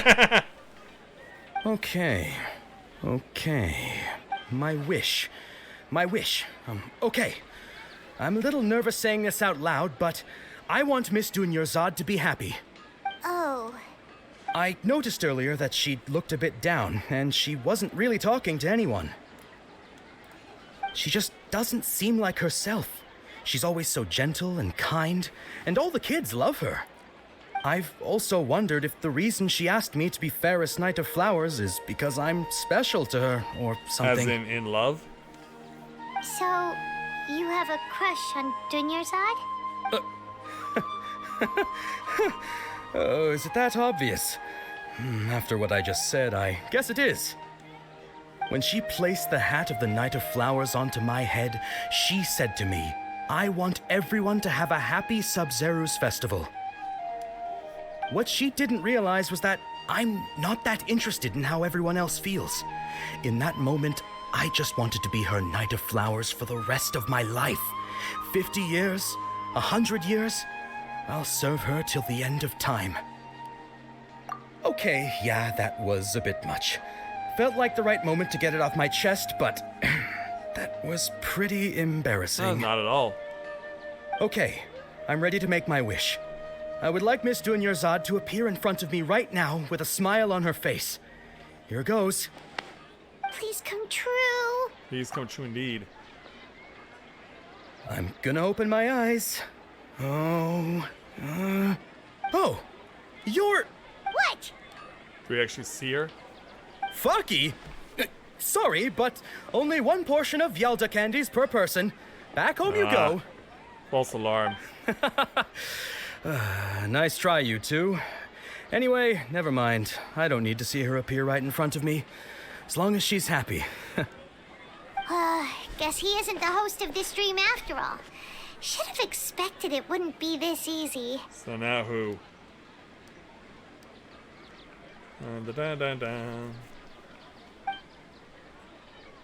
It seems like everyone who knows Dunyarzad loves her, but none of them has any idea that she... Yeah.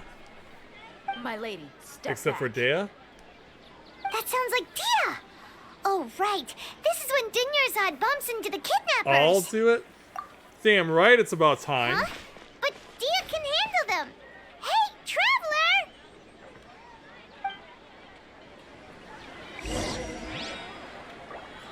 And so now...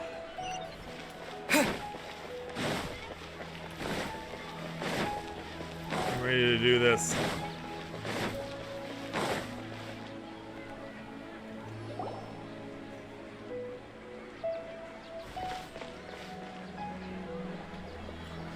Here's that moment. Oh, it's you. Great timing. Please take... Yeah, take Dunyarzad. No, I'll do this.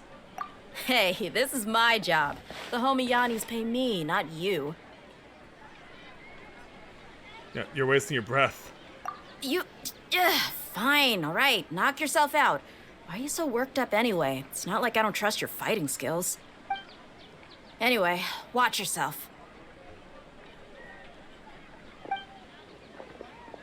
Yeah. So you got yourself some backup. Suit yourself. You're going down. No.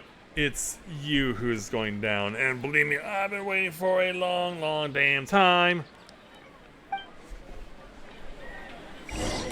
It's smashing time! Where do you think you're? Yeah, back into the door. My guiding star. Chill out, you two. It's a hot, sunny day in the jungle. Oh, now someone's throwing dirty gas bombs. Oh, I'm not going anywhere. It's you who's going somewhere. You are definitely going somewhere. And it's not going to be pretty. You're down. And now it's your turn. Take this. Sure until I'm dead. Yeah, feel that pain. Who else wants some? Bring on any and all. Don't think you're going anywhere. Yeah, I'm gonna smash you right into this guy's stall. Gonna cause all the produce to fall and collapse. And when I'm done with you, you're gonna be all washed up. And then it's your turn. Big. Eventually this. Here we go. Pow! Yeah, how much regret are you currently filled with?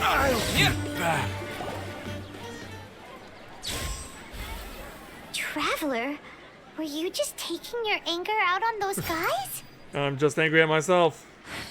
You and Nahida both. Dunyarzad wouldn't want to see you two like this. Oh, and speaking of her, Paimon just remembered something. Remember how during the first Sub-Zero's festival, before the Samsara started, we came here with Dunyarzad because she wanted to pick something up? She said it was because she had forgotten something. Yeah, I do remember that. Okay, so Paimon's memory is working so far. Anyway, Paimon also remembers that she is staying somewhere around here.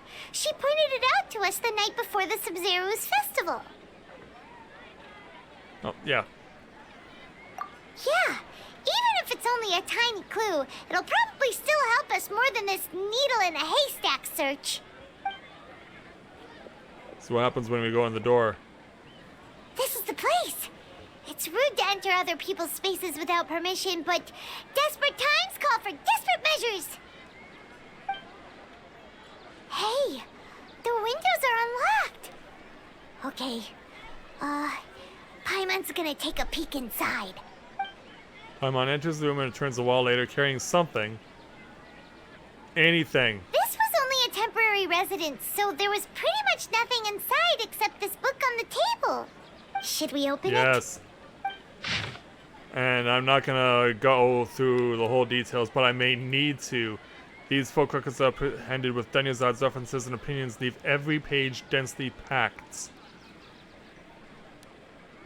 Wow. Dunyazad wrote all of this. Sounds like she was always thinking of us even while we were away. Even though she was also busy preparing for the Sub-Zero's festival and had all her health problems to worry about. She must have wanted to give this to us as a gift on the day of the Sub-Zero's festival, right? If we hadn't found this book, we never would have known. But now that we know, we can't even thank her. Hey! Where are you off to now? Talk to, quote, Dunyazad. Oh, how painful will this be?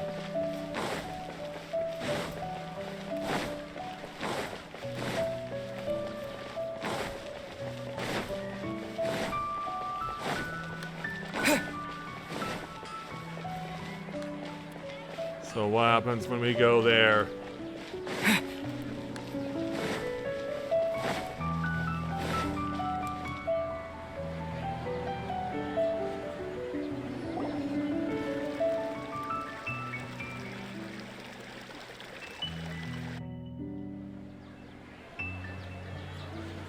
It's Dunyazad's puppet. Yeah. I'll feel better if I say this out loud.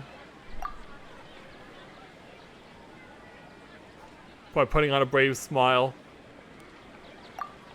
Traveler? You must be exhausted. So now what? Come to think of it, we've been stuck in this place for a really, really long time. Heck, even the last time we were chatting happily with Dunyazad feels like an eternity ago. And now,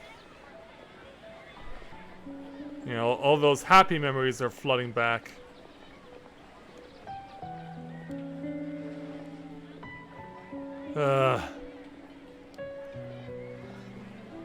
And then more over here. Paimon still remembers when we were sitting here, and the way her eyes sparkled when she talked about Nilu's Dance of I Sub-Zeros. barely recall it now. There will always be frustrations in life, but I know that the point of living is not to leave behind any regrets. Yeah, that was shocking to hear. That was what the real Dunyazad said, wasn't it? Does that mean... Is it actually her? Yes, Traveler. What is it? Oh, so she's still just a puppet. But just now, how come... Not leave behind any regrets? What? Where are we going this time? To the stage? Yeah, and this time we're actually gonna make it happen. Show must go on!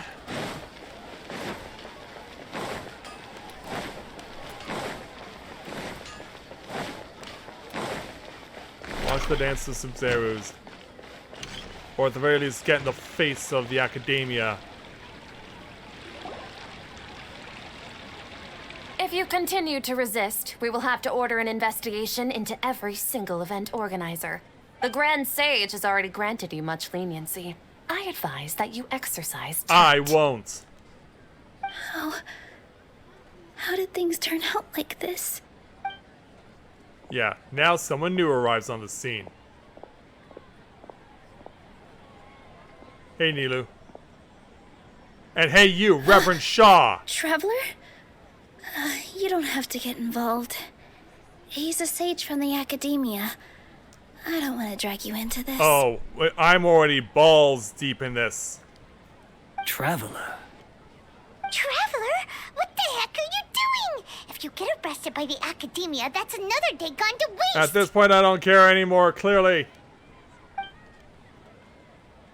Yeah, let's say that to you, Asar.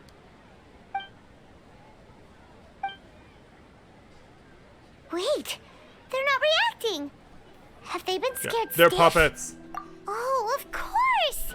If this is the sage's plan, they wouldn't put themselves through this. So they're just substitutes. Yeah, meaning. What is this? What happened to the Grand Sage and his entourage? Yeah, what's with the flowers? Yeah, apparently I noticed them. Like I said, they symbolize the goddess of flowers. It's just a shame that all the real Padisaras went extinct after her death. Yes. The Greater Lord brought forth new Padisaras in memory of the goddess of flowers. But she ultimately could never truly replicate that beautiful shade of purple.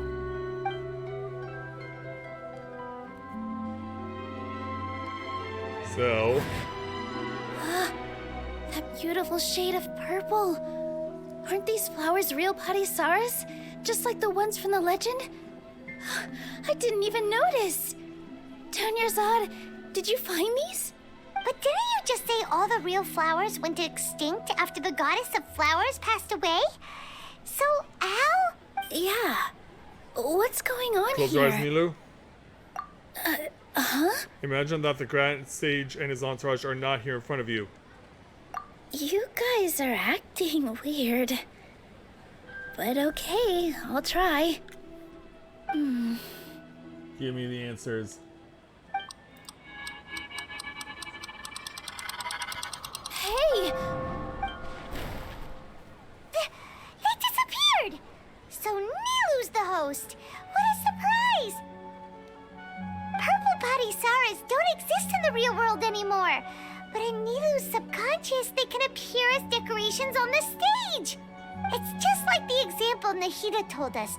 People assumed there will be food on a plate, and Nilou assumed there would be real Padisaras in the flower pots.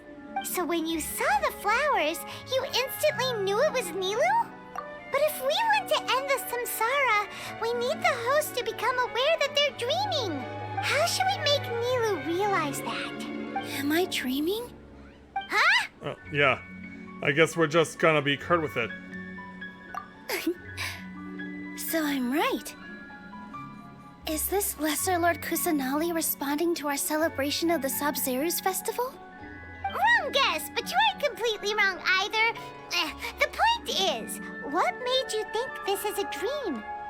As far as you know, people in Sumeru don't dream, right?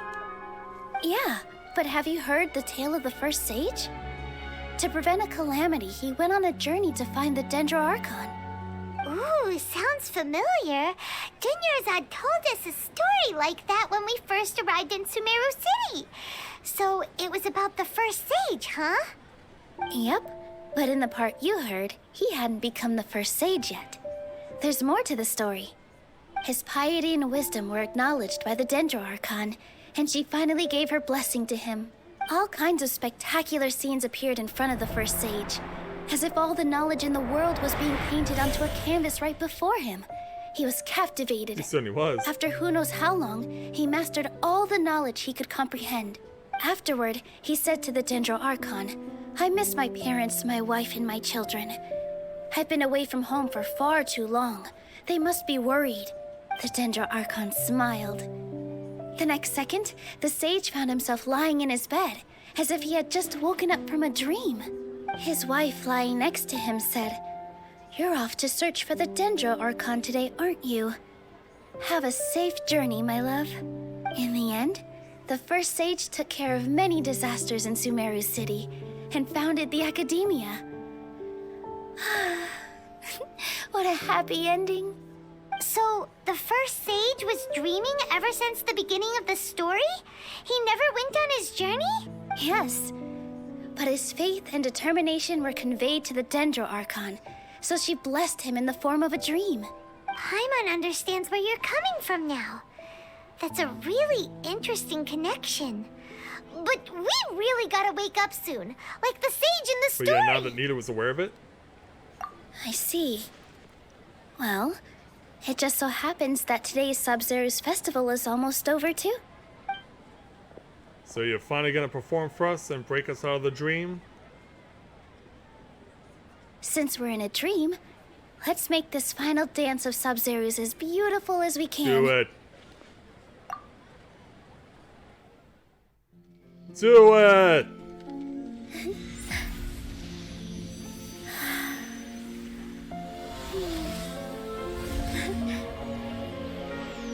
Yeah, suddenly we got a whole bunch of fancy light.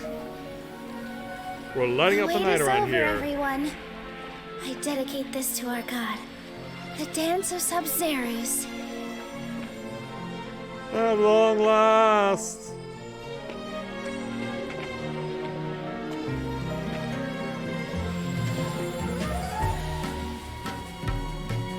Oh wow. Suddenly the skies are parting.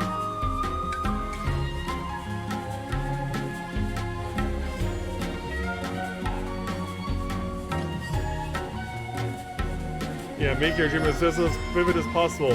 Make the trees glow in gold, and maybe even disappear too.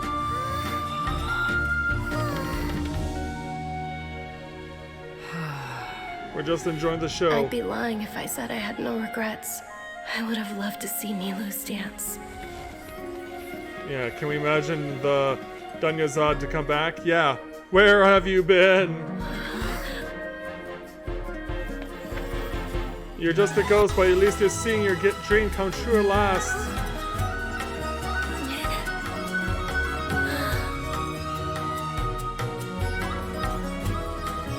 Everyone is glowing, except for the two of us.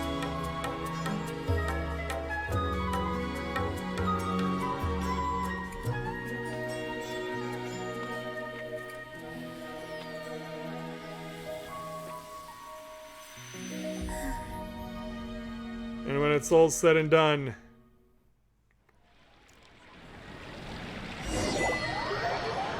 when it is all said and done, are we finally free to go?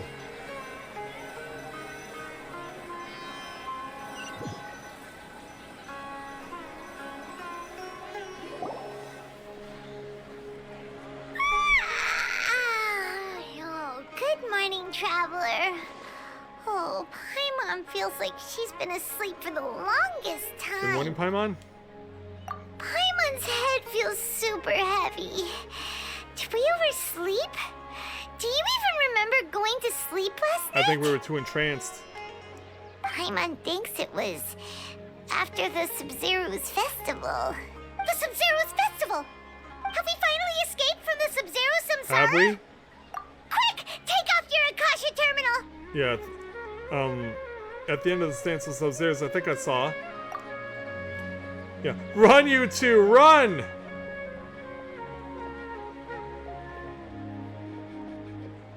Go pay your last respects. She's not in her room. What happened? Usual spot? Huh? What usual spot? Starting point for the festival tour.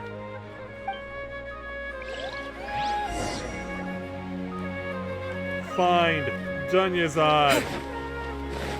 And do it now.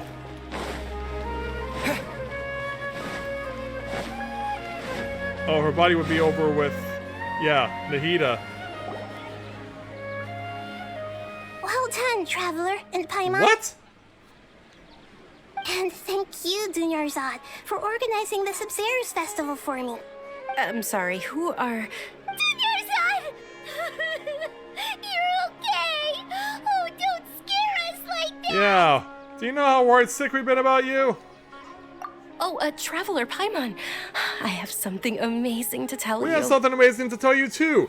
You're alive!